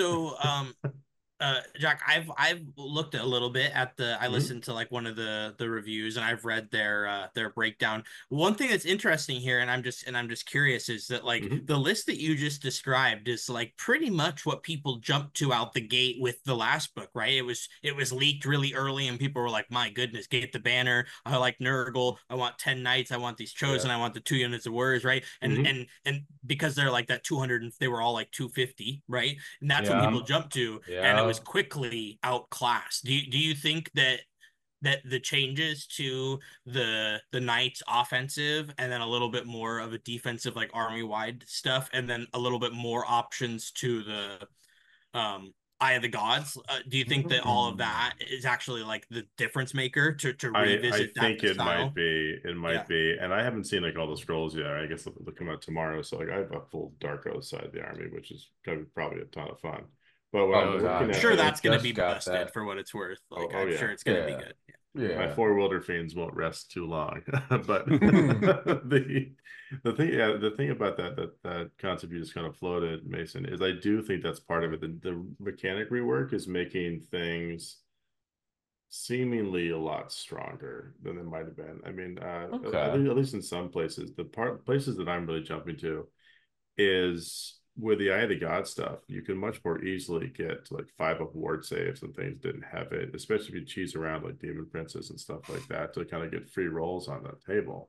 And just a couple little things like giving Chaos Knights 4 wounds rather than 3. They really could stick around a lot better. Well, and their main problem was that they hit on 4s, and now like they're the best looking cav unit in the game. Which they should be. So good. That's their Chaos Knights. And they should be the most terrifying thing on the field. And it's it's so funny. a Chaos Sorcerer Lord sits near the beginning of the game, and a 3-up gives them 5-up ward. So they're running out there, Nurgle, 5-up ward, 3 to 6 charging into something. And that's the alpha Yep. pin you always wanted. Yeah, Yeah. 100%. They feel like they feel like fantasy battle nights where it was like you They never want do. those things like hitting you. Like Yeah. which it felt so good to look at that war scroll and watch everybody else freak out about their cavalry Mm-hmm. not being as good. It was like, yeah, welcome to Warriors of Chaos. We're Yes. back. The Steel Legion is here. It feels like it. I mean, I gotta give it even more attention when they actually show me all the scrolls tomorrow. But like, I'm liking what I'm seeing so far. I'm excited about some of that stuff. I think I'm most attracted to like the Demon Prince's ability just to give free rolls on that Mhm. table. Yeah. Because before, with it being restricted to only undivided units or heroes, it meant that no one really got to take advantage of it in a big way. It was such a casino on the output. Really, only the kind of the Ren being like the standout. But now, if you kill anything like 2 birds or a giant, the guys, you get a roll on it, right? And that's good. With the fact that a 1 you get to re-roll with a small risk of a second one giving you mortal wounds. A 6 you get to choose anything. And of the remaining choices, most of them are pretty great. Either a ward save that ramps up to a 5-up or a +1 to hit permanently, so don't worry about that, or the +1 to your Randall stacking. But the fact you can like have mechanics to get extra rolls on that is just really fun when you want to take a really strong unit like a Baron Guard or a Chosen or a big unit of Knights and make them scary. I mean, get that +1 round to those Knights and they'll carve through anything. Yeah. You want to know my for secret favorite part about all of the Slaves to Darkness releases so far? What's It that? has nothing to do with the index. It's that What's that? there isn't a grand strategy for Dark Apotheosis that I have to worry about. I love that so much. I haven't even thought about the grand strategies not being there anymore. I love that It's so just great. much. Just one less thing to worry about. That's true. Man, but True. you got it so early. You just had to do it. Just roll 6s, baby, and then boom, I got it. Here we go. It was the casino. It was yeah, but if you got to roll 6s, I don't know, man. That's all I do. That's all I do. Just live it. Okay. The Yahtzee Demon Prince was a real fun feeling. Oh, look, I'm safe in my pocket dimension. Now go Can do we some do work. a mini Slaves to Darkness QA for what you know? I have just maybe evaluate some other scrolls and stuff from what you've looked at. What do you think about the Manticore ones, the Lord and the Wizard? I haven't seen those at all. I got those a little bit in passing, so I didn't really form like a super strong opinion. I mean, if I remember correctly, wasn't it something like they're decent beat stick scrolls, except the Manticores have some function to be a bit more fighty against heroes and monsters? Am I remembering correctly? Mason, or did you have like a grainy Spanish I've copy not of it? looked. I'm just curious. The main reason I asked is because my buddy is like all in, like I am with Feck with that stuff, and I've got a ton of it sitting on my. I picked it up as commissioner, so it's all over here from on my desk right now. It's not bad from what I saw, but nothing there was like, oh, I need that. I think the Chaos Lord has like a functional ability where you can like buff up the control value of nearby units, which is good, but not crazy. It's like a +2 or something like that for units within 12. I wonder if I can find that. What about the banners, the enscrolled banners? Are those gone? I think those are gone. There's no ensorcel banners. We traded all of that in just to have like really reliable Eye of the Gods everywhere. So now all the units that survive will become insane if they're allowed to. Yeah. And a lot of them did start punching up. I'm not sure about like some of the warrior scroll or whatever, but like, the knights look better, right? Like Archeon, for example, yeah, he's 8 or 90 points, but he now really hits like a truck. Right. Yeah. Tons of damage 3 and damage 5 attacks. He can start getting the extra rend too, because he can still get Eye of the Gods rolls. So I mean, yeah, he can carve through like everything. And there's a ton of healing mechanics now too. Is it just me, or did they just pick Varangard's best profile and say, okay, you guys get that one? Yeah, it doesn't matter what cool weapon you're wearing. Have fun. Yeah. Might as well. I think that's where all Varangard lists are coming. No, I mean, and I was just gonna say, like, I know that we memed about that a little bit, like at the start of the topic, but like, there's a reason why people are gravitating towards that, and it's because like it looks very strong. I mean, they're very survivable. Fight twice is really good, and I think that crit mortals is like the best thing you can do in the game right now. I mean, It absolutely is, because it used to just be the Moz on the old like Therageist, right? It's like that's now any crit mortals. Oh, I had a damage 3 thing, I had 6. Cool, here's 3 mortal wounds. Have fun. Yeah. That's scary. Yeah. That's always been the scariest. Yeah. Yeah, I'm pretty excited about it. I mean, all the war scrolls I've had a chance to really see up close so far, I've been happy about. I'm sure I'll get okay, some surprises another tomorrow. question. Did they just hard cut the Warcry stuff, or do we get that for a year? Or do we not know until Hard tomorrow? Hard cut. Supposedly we have it for a year though. Like that's what they said. What? I thought it was included in the year thing. It is. They said it was included in It the year is? thing. It'll probably be like that Stormcast Legends scroll, like tomorrow, with all these Legends units. In theory, that should be there, or shortly thereafter. But they told us they're all tournament legal for a year, and it will have profiles. I thought that too. Yeah. So I have like a ton of Warcry stuff. I have like $500-600 of painted war bands and stuff that I use in my lists. I'm like really bummed about like not having there, but Right. I guess they're gonna get their last hurrah too. Hopefully they do. Yeah. It feels a lot thinner in the ground now without them, that's for sure. Yeah. But also, those always were felt like Legionnaires shoehorned in. Were Legionnaires a Warcry warband that they did keep?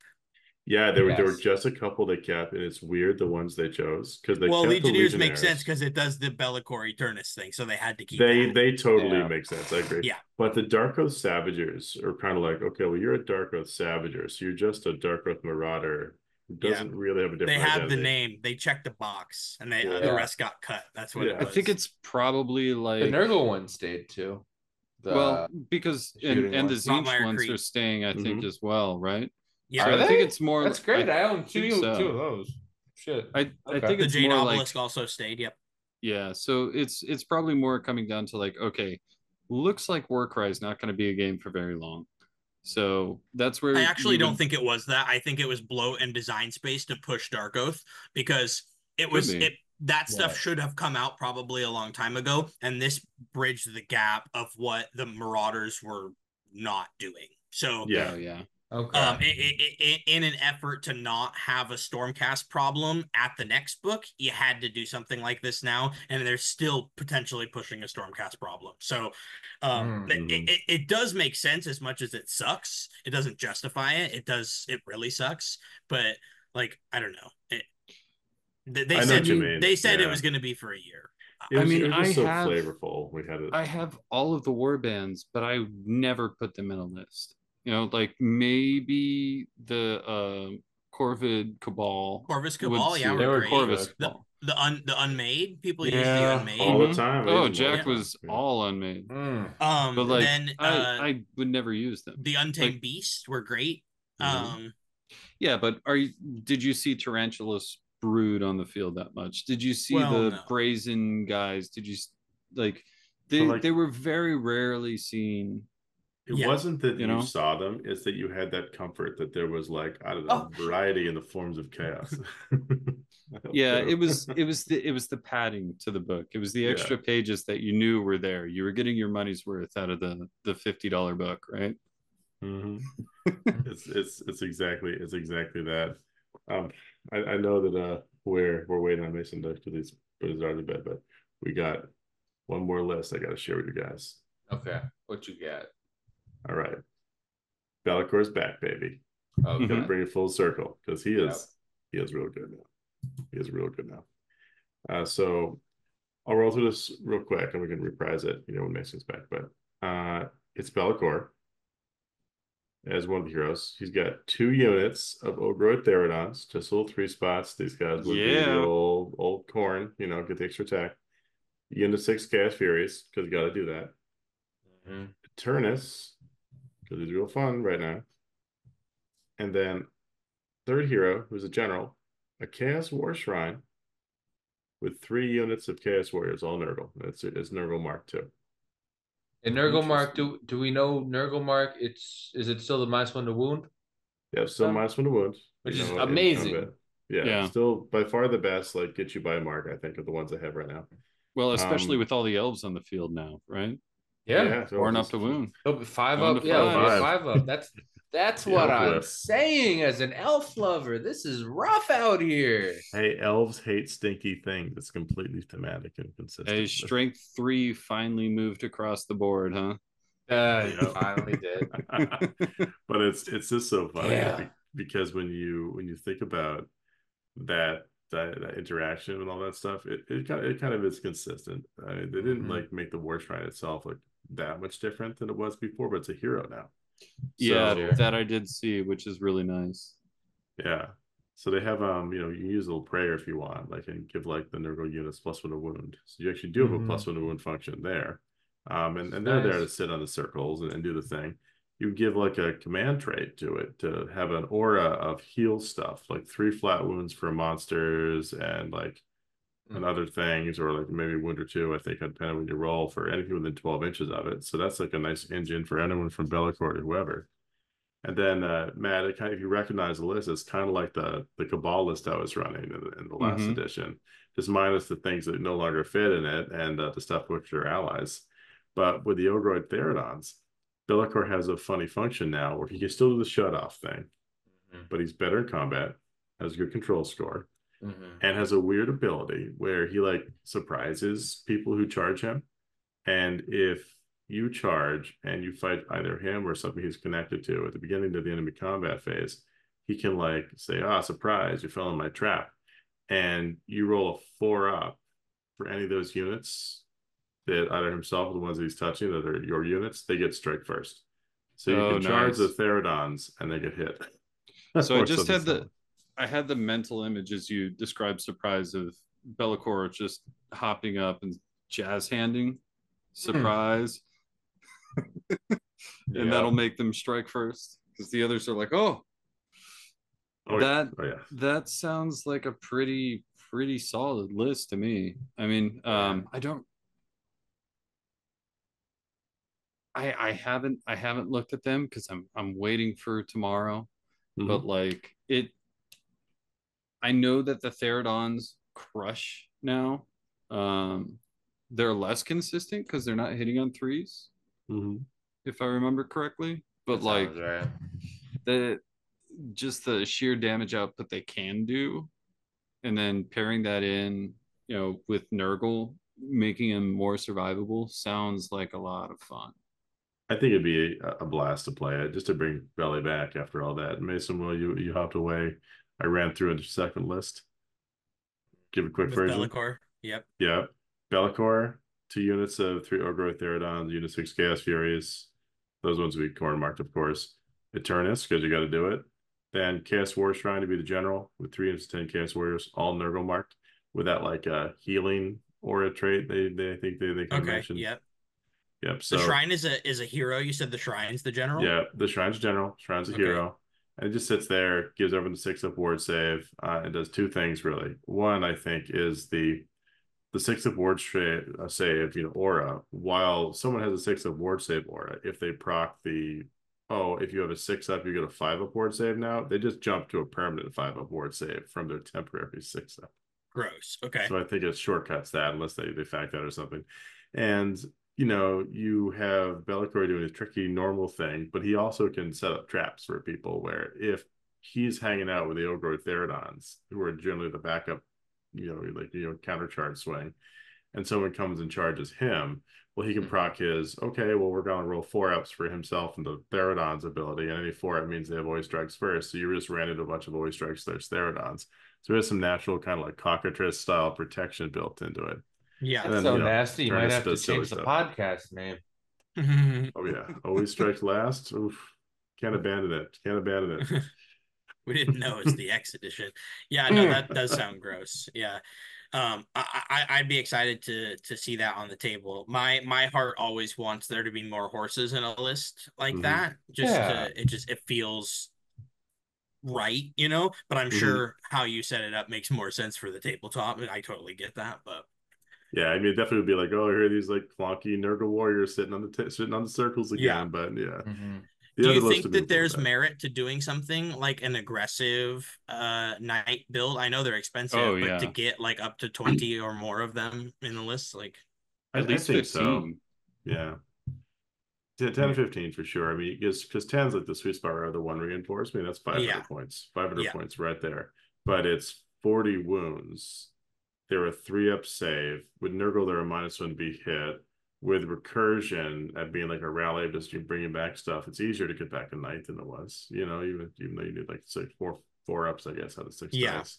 Mm-hmm. I think there's something Did there. they keep the ward from mortal wounds? I don't think they did. No, they didn't, but so. it's actually much easier to get them as a straight 5-up ward now anyway, because a sorcerer, right, Yeah. can just give a unit a 5-up ward. Oh, is that just temporarily. oracular visions now? Yeah, it's like a 3-up or something, but you can do that. And then the Eye of the Gods, one of the 6 things you could roll is give them a 6-up ward save. And if they already have a 6-up ward save, it becomes a 5-up ward save because it stacks that level. So it's really not too hard to get 10 Nurgle Knights into a 4 wounds, 3-up save, 5-up ward save, -1 to be wounded in combat position. And that'll be real annoying for people to deal with. Yeah, I think slaves, after we saw the indexes, I think a lot of people said it, and I definitely agreed that they looked like a strong front runner, but they still continue to just be a very fair army, doing it well. But I feel like, with a lot of the changes, they're poised to do that fair stuff pretty good. Now, honestly, as stuff got stripped away, they might be slipping into unfair territory. I mean, I stacking buffs is something that's kind of gone away. I mean, yeah, exactly. Cool. They've weirdly gone a different direction with them. I mean, the glow up and like the Eye of the Gods is like, yes, please. I wish I had this for 2 editions. I mean, that was one of the main problems that they had, right? Was inconsistency. And they're supposed to be a no nonsense like fighting army, right? Right. Like outside of Bellicor or other things. But like when you're rolling with Chaos Knights hitting on 4s, it's like, why bother, right? So like they've made them consistent, but the core of both of those armies are elite and they feel elite when you look at them, right? Like I would expect them to be not too overpowered when I'm looking at, let's say in this instance, 40 units of 40 Skaven, right? Because they're not going to get on an objective on the first turn unless you fully commit, right? So like I can see the balance there potentially. I do think somebody's going to find that list and just run with it all the way to first or second place at a GT right away. Well, what Jack, what you said that really triggered it for me was you said that's the pinning unit you always wanted. And 100%. That's what that list lacked. Knights of the Empty Throne was 10 Nurgle Knights, throw in your face, boom, Varangard are going to follow up on the flank, right? So what you lacked was the pin, the anvil that the pin needed to be. They kind of went in and then they might have lived for a turn or two, but they were wet noodling after the charge. So it would be interesting to see if that's can you do something that's going to give a bunch of them the run and charge, or is it like only one now? I think there's only one for the run and charge, but there are a couple tricks to get more stuff up. Like if you wanted to like push everything up quickly, you have the 3d6 charge, no run and charge. That's probably the best delivery mechanism. But what you can also do is just take advantage of new mechanics and get stuff so far up in the middle of the field they can't avoid just taking a counter charge immediately. Right. Yeah.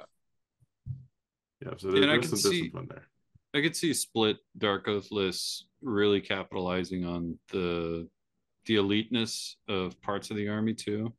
So you have your disposable come back in on your 4+ half size screens or like marginal get in the way of being countercharged units. And then the knights just go in and say, okay, you're going to stay here, and mop up crew comes, right? Yeah, absolutely. In the card game world, you would call that like the Dark Oath or your engine, right? They keep the stuff going while the rest of the army gets to go do exactly what it does. It's the engine, right? So I actually I think you kind of hit it right there, Matt. I think that you will see a lot of those that's going to have like 600 to 1,000 points dedicated to Dark Oath, and then 2 to 3 big scalpel type units. Varangard, 10 Knights, something, right, alongside it, so that you can be doing this engine thing and keep them busy, and these other stuff can have its role. I suspect you're right about that, Mason. The mixed arms looks like so clearly the way because of the way they points it too, because you can't get away with like all the big elite ironclad do. It's not have like a mini army which gets victimized by all these new tricks. Yeah, I mean, I feel like you could have so much fun doing it though. Like just absolutely. Yeah. there's gonna be at least one point where I pull out an all knights and chariots army that I've been building forever, right? And it will be such a joy to just like, here I am. Oh, you charged me? Cool. My knights are still alive, and Yeah. they're gonna grind it out with you. Maybe we'll retreat, take some wounds, then have some recursion. Oh, look, we're back, and charge. You know, Yep. like I could see that as Yeah. being like a fun thing that they can do. I think it's really nice that they, and I don't think we like really delved into it, but I feel like Slaves to Darkness really embraced this, is that each army, I was very afraid um, of the index turning everything into these kind of like similar, but you know, my like similar rules with different words on each war scroll of this unit when it charges get a +1 in the same effect that like the older cities books essentially had the same unit with the same buffs, they just had different models for them, right? Which is what we've seen in some indexes. But like the vast difference between a Chaos Knight and a like a Free Guild Cavalier, they're so different in their role and their use case and like how they take damage, how they dish it out, that they feel so disparate. And like it actually makes that side of Slaves to Darkness feel hyper elite, like the lore says it is, right? As opposed to we're just humans on horses. Some of us have guns. I really love that feel that they managed to capture with the rules. Yeah, I think that honestly that was nailed really well, even with the last book too, and they didn't lose that identity. Mm-hmm. Yeah, I'm really excited for Slaves. I have reliable access to it, so it will be nice if they are fun to play. They've always been fun to play, like you said. Like all cav just seems good. Oh, Mm-hmm. absolutely. Ugh. We have so many things to look forward to, guys. I'm excited to see what the rest of the reveals sort of cement for What's these. tomorrow? I think tomorrow's a Chaos. chaos. Tuesday? Yeah. Tomorrow's Tomorrow is chaos. chaos. The Nice. one I'm most excited about. And we didn't even cover even half of the because it was Deepkin, then we had two of us say city stuff. I For mean, today's I was gonna roll into some if you want to hear them. I know it's getting Yeah. late for you guys, so it's all up to you. We can always do more. Always strikes lates. Well, And continue on the list. Can from the rest of the list, there's not much that I've super looked at. It was just a lot Mhm. today. To yeah. it could be more tomorrow, baby. I Yeah. feel like to briefly, because I know you guys have to be up for work. You know that thing called life and stuff. Yeah. WW. Briefly, one of the armies that immediately jumped out to me, and I think they're going to be a really fun army to play, but also like a very very high skill cap, is going to be Daughters of Cain. Now that they've lost a lot of the like stupid things that they used to have, the shoot twice once in the hero phase, easy teleports with Marathi and all that. Now they are pure glass cannon. Um, and Yeah. like I think there's a lot of sleeper actual combos in that book of extra attacks, extra rend, and actually what is it? Control denial in that book as well. Just basically off of one of the main artifacts that they have is like -2 or -3 to control from a 9-inch bubble on your general. You can do insane things with that. And then they have fights twice on the Blood Sisters now. So I've been tooling around with that list. Let me I'm excited for them, to be honest. to also keep the elf energy up in the room. With the Deepkin, one thing that has been changed that has been a core identity of this army is in their battle traits, they don't have the rule where you have to shoot the nearest Deepkin unit now. So happy about that. Whoa. That is, Yeah. I mean, it was a thing that kept the Deepkin alive as an anti-shooting army for so long, but now something like Caradron Overlords is gonna get like 8 years of backed up revenge karma here. A turtle 5-up board bubble. Well, I'm so gonna need it this for my 12 models. this immediately jumped out to me today because the other list that I had that I've been working on, because I haven't seen the Slaves to Darkness one. I'm not going to build a list until I have the ability to go all the way through the index. I'm not as cool as Jack. He's just cooler than me. Let's just say that now. It's true. It's The true. other I'm just the deep other in the one, dark ways. That's all it is, man. the other one was just an all human cities list that was like a no nonsense. Yeah. Let's grind the game, right? Yeah. Full unit of 20 Fusiliers, an Alchemite Warforger, Fusel Major to get the +1 to hit to help the Fusiliers. Because 3s and 4s is a good profile now. It sucked in 3rd, but my God. A unit of 20 Steel Helms, a unit of 10 Steel Helms, Okay. an Ironweld Great Cannon, just because it actually has range. It does. Yeah, that's the other thing that gets me. 24 inches is a long range shot now. 2 units of 10 Free Gold Cavaliers and 2 Free Gold Cavalier Marshals. One of the Marshals becomes a priest. So now I have interactions with everybody that I'm going to be going up against. Yeah. And just a no-nonsense list where Free Guild Fusiliers, reducing rend if I'm going slowly, right? Yeah. From everything.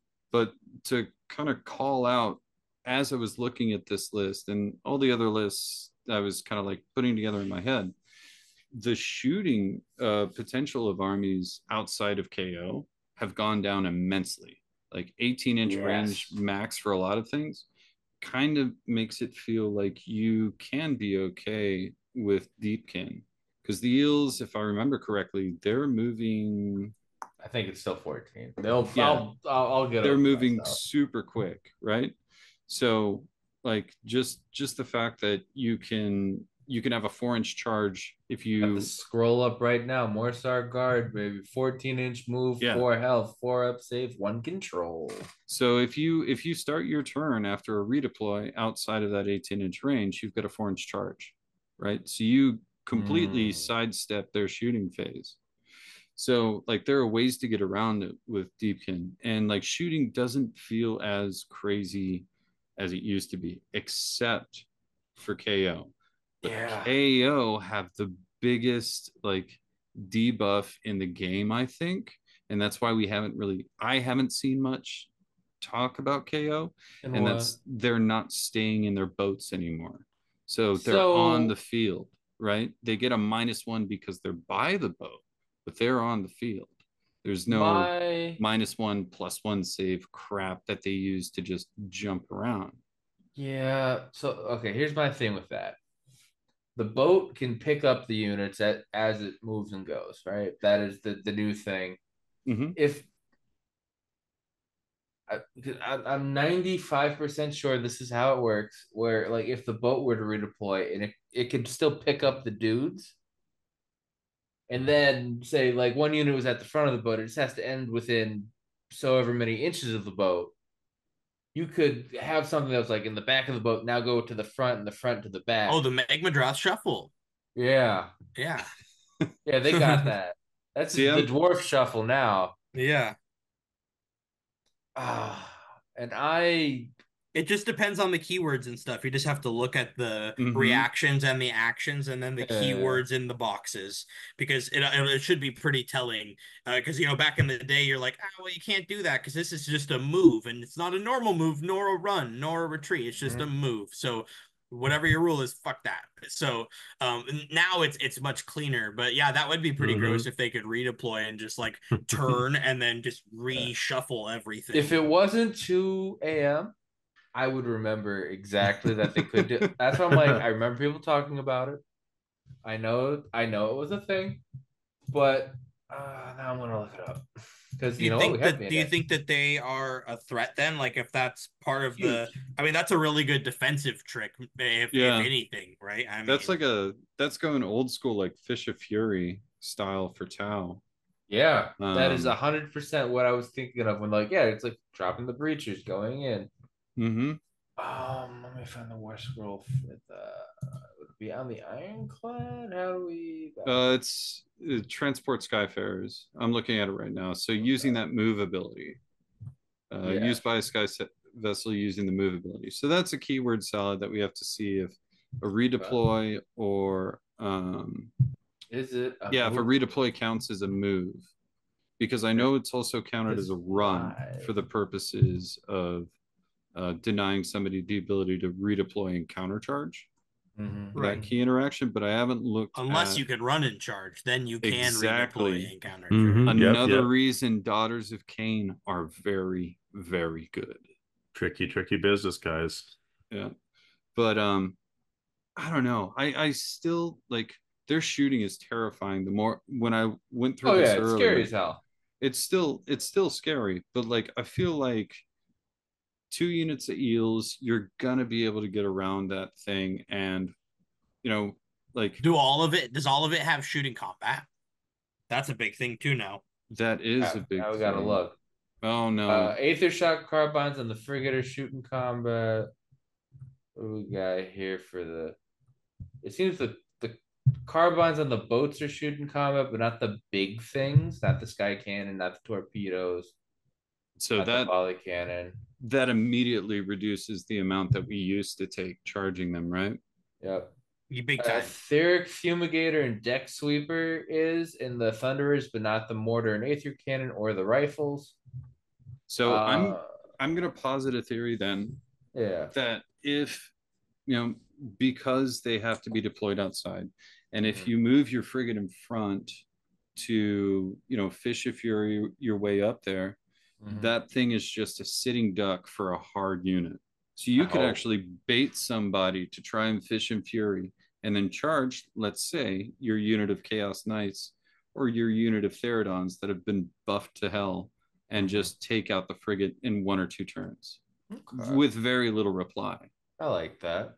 I will say the engine riggers that the balloon boys everybody loves, their rapid fire rivet gun is shooting combat. All It right. is. That's Okay. there. And do they still heal the boats as well? They do still heal the boats. Yeah. Actually, I think they heal the boats better now. So it's on a 4 or 5, they heal the boat 1. On a 6, they heal 2. Okay. So For each model in the unit, you roll a die and Yeah. yeah. So for KO, I think it'll probably be more just target priority then, right? Know which things to take out as opposed to I shoot the boat, I charge the boat, I hopefully survive the charge with the boat and kill the guys in the boat, then I kill the boat. You know? Yeah. I just really am not a big KO fan. The steampunk, I like the steampunk, but I feel like we need more unit variety. Yeah. I really hope they get floating terrain. That's my goal for Games Workshop. Guys, come up with floating moving terrain. Because Lumineth Realm Lords got moving terrain. KO deserves moving terrain. That seems fair. I just could get don't behind that. an army that's like its whole gimmick and center around is shooting in a game that's getting away from that has just always been a struggle for me. Yeah. Yeah. And I just it's just never clicked. But maybe that's just a sign. It's one of the few armies that I've never fielded on in a game. So maybe that just means I need to do it. See how it is. I feel like I go in rounds, in cycles of wanting to pick up the army. And then I realized having to paint a frigate would probably cost me a couple extra inches of my hairline. Yeah, they'd do it. So all the props to Miles for keeping his hairline where it was as he was painting those. Oh, absolutely. Well, much rumination, guys. I think we are hitting the witching hour for Rocco and myself, at least. Indeed. A little bit. Indeed. Well, I appreciate you guys coming on. Happy to be here. Yeah. Thanks for letting us ramble. Yeah. Hey, that's what we're always all about. It always strikes late. Yeah, guys, thanks for joining. It's been a lot of fun and hopefully illuminating for some of our listeners out there as to a few inklings of what to expect in this mad world we're about to enter into. And now I'm looking up freaking this redeploy because it is a move, but it doesn't have the move keyword. Exactly, right? It's those little things that I think are going to be the hardest to learn in the game. And once, because they're going to be the gotcha moments right up Yeah. until you learn the hard way. So Oh, One I'm final excited absolutely. for thought: it. practice with your manifestations because it's a big part of the game now. Oh Oh, my yeah. God, Oh dude. Yeah. yeah. Yeah. That's the other thing with all this too, with the list building is what do you pick? What do you do? I only had endless spells like one or two that I either converted or like no, it was like someone's breaking up a lot. Like, yeah, I could use Quicksilver Swords one day as a D&D thing. Maybe it'll You get know real what? I've rules got a one day. few. I've got like 5 or 6 doubles. I'll shoot you a message and see if I can get you some. Okay. Because that's the funny part too. Is like I think I need spell portal. Like I don't actually have one complete set of manifestations because I picked the Yeah, that's what two. I'm saying though. I have a complete set and then a bunch of one-offs like you said too. Because I did Oh, that and then I yeah. just bought a whole set. So I've got a ton. I've got extra spell portal, Jaws. I got you. On the Nice. Love you starter guys. pack though, what's the manifestations with Burning Head? What is that lore? That's Burning Head, Emerald Life Swarm, Yeah, and And Jaws. Jaws. yeah, Yep. and Jaws. Yeah. Primal. Hmm. I Primal feel like Primal. something. Primal I feel magic. like that's the good all around starter toolkit. Yeah, I dig it. Probably the one I'm gonna at least play with if I'm not playing the army specific ones for now. Yeah. The Purple Sun one's really good. Hmm. Um, the Rend in a Rend reduced world is really nice. I think you will still see a lot of Crown Spine. Yeah, However, it. it's not nearly the threat. Just don't have sticker shock when you see him because he's going to be obnoxious, but he's not nearly the threat that you remember him to be. So, As And long as it. I can leave combat, then I'm fine with it. That was the only thing yep, that pissed Um. me off about that you can. model. Yeah. Yeah. The thing about the Kronspine 2 is it's much more killable, and you still have Correct. to. You have to. Oh, I love that so What's its much. casting? Like an 8 or a An eight, 9 or eight. yeah. Yeah. So if you're not a magic armory, there's a good chance that if you're not the spell dom, you're not getting it out. And it's weird, right? Because you kind of want to be at least a minor spell dom, but for Yeah. Kronspine to be the right choice, you need to be in an environment where you have low casts and not a lot of spells in your army that you want to cast. Because if you're an army with Yes. 5 or 6 casters, you actually want 4 endless spells to be throwing out to have more attacks, more bodies, right? You want so 100%. it's actually kind of Hmm. neatly balanced. It seems. I don't think Kronspine's busted by any means, but I think you'll see it because it's a single thing that you can bring and it does have on paper the best physical output. So Yep. I think you will still see it. And early on, you want to play the gamble Yeah. of do I want to hunt endless spells or do I want to try to field endless spells? Well, and Mm. it also going back to the start of this whole conversation, it shuts down decision paralysis about what do I pull out now, right? Yeah, So, but yeah. hit me up Anywho, anytime. Let's talk Warhammer. Yeah. let's It'll be get out. more on these indexes. We'll come out, have another talk. Let's go through some of the other ones we love. We should definitely talk about Feck when it comes out. I Yes. know Hmm. Absolutely. I want to hear your take on it, Mason. And Same. I'm excited to see what Soul Blight will do for my dear Neffy. Yeah. So Yeah. yeah, and thanks everyone for listening. Like, subscribe, do all the things. Yeah. It doesn't cost you a thing, and if you want to cost a thing, we have a There's merch. Patreon. You can do that. Go check Absolutely. out Rocco's channel, Rocco, your Oh, boy. He thank you. does I gotta amazing start. stuff, and he's ramping up again for fourth soon. This is me Yeah. pushing him to do that if he's not doing it as much. That's Correct. right. We made it a reality by stating it. And Damn. then Mason Now I'm has a guilted. podcast as well, Curious Mason, Mm-hmm. which is very good, very insightful, and a lot of fun. I haven't done an So episode in a long time. it's still a Yeah. lot of fun. Go and look Yeah. at it. Maybe it'll make them make some I more. do personal one-on-one Warhammer retreats now. It's a There we package go. combo. Oh. You'll have to see my whoever does that. Okay. Okay. You Yes, got people now. I get Yeah, yeah, it. you got to exactly. talk to his agent. Right. Got to That's the talk word to I his was looking agent. for. Exactly. By agent, I mean wife to see if I'm allowed to leave. Love it. Love it. I have an agent too. I understand. Yeah. Well, I think we're in the fight for the last word. I know who will win. Could it be Huh. me? Do these what?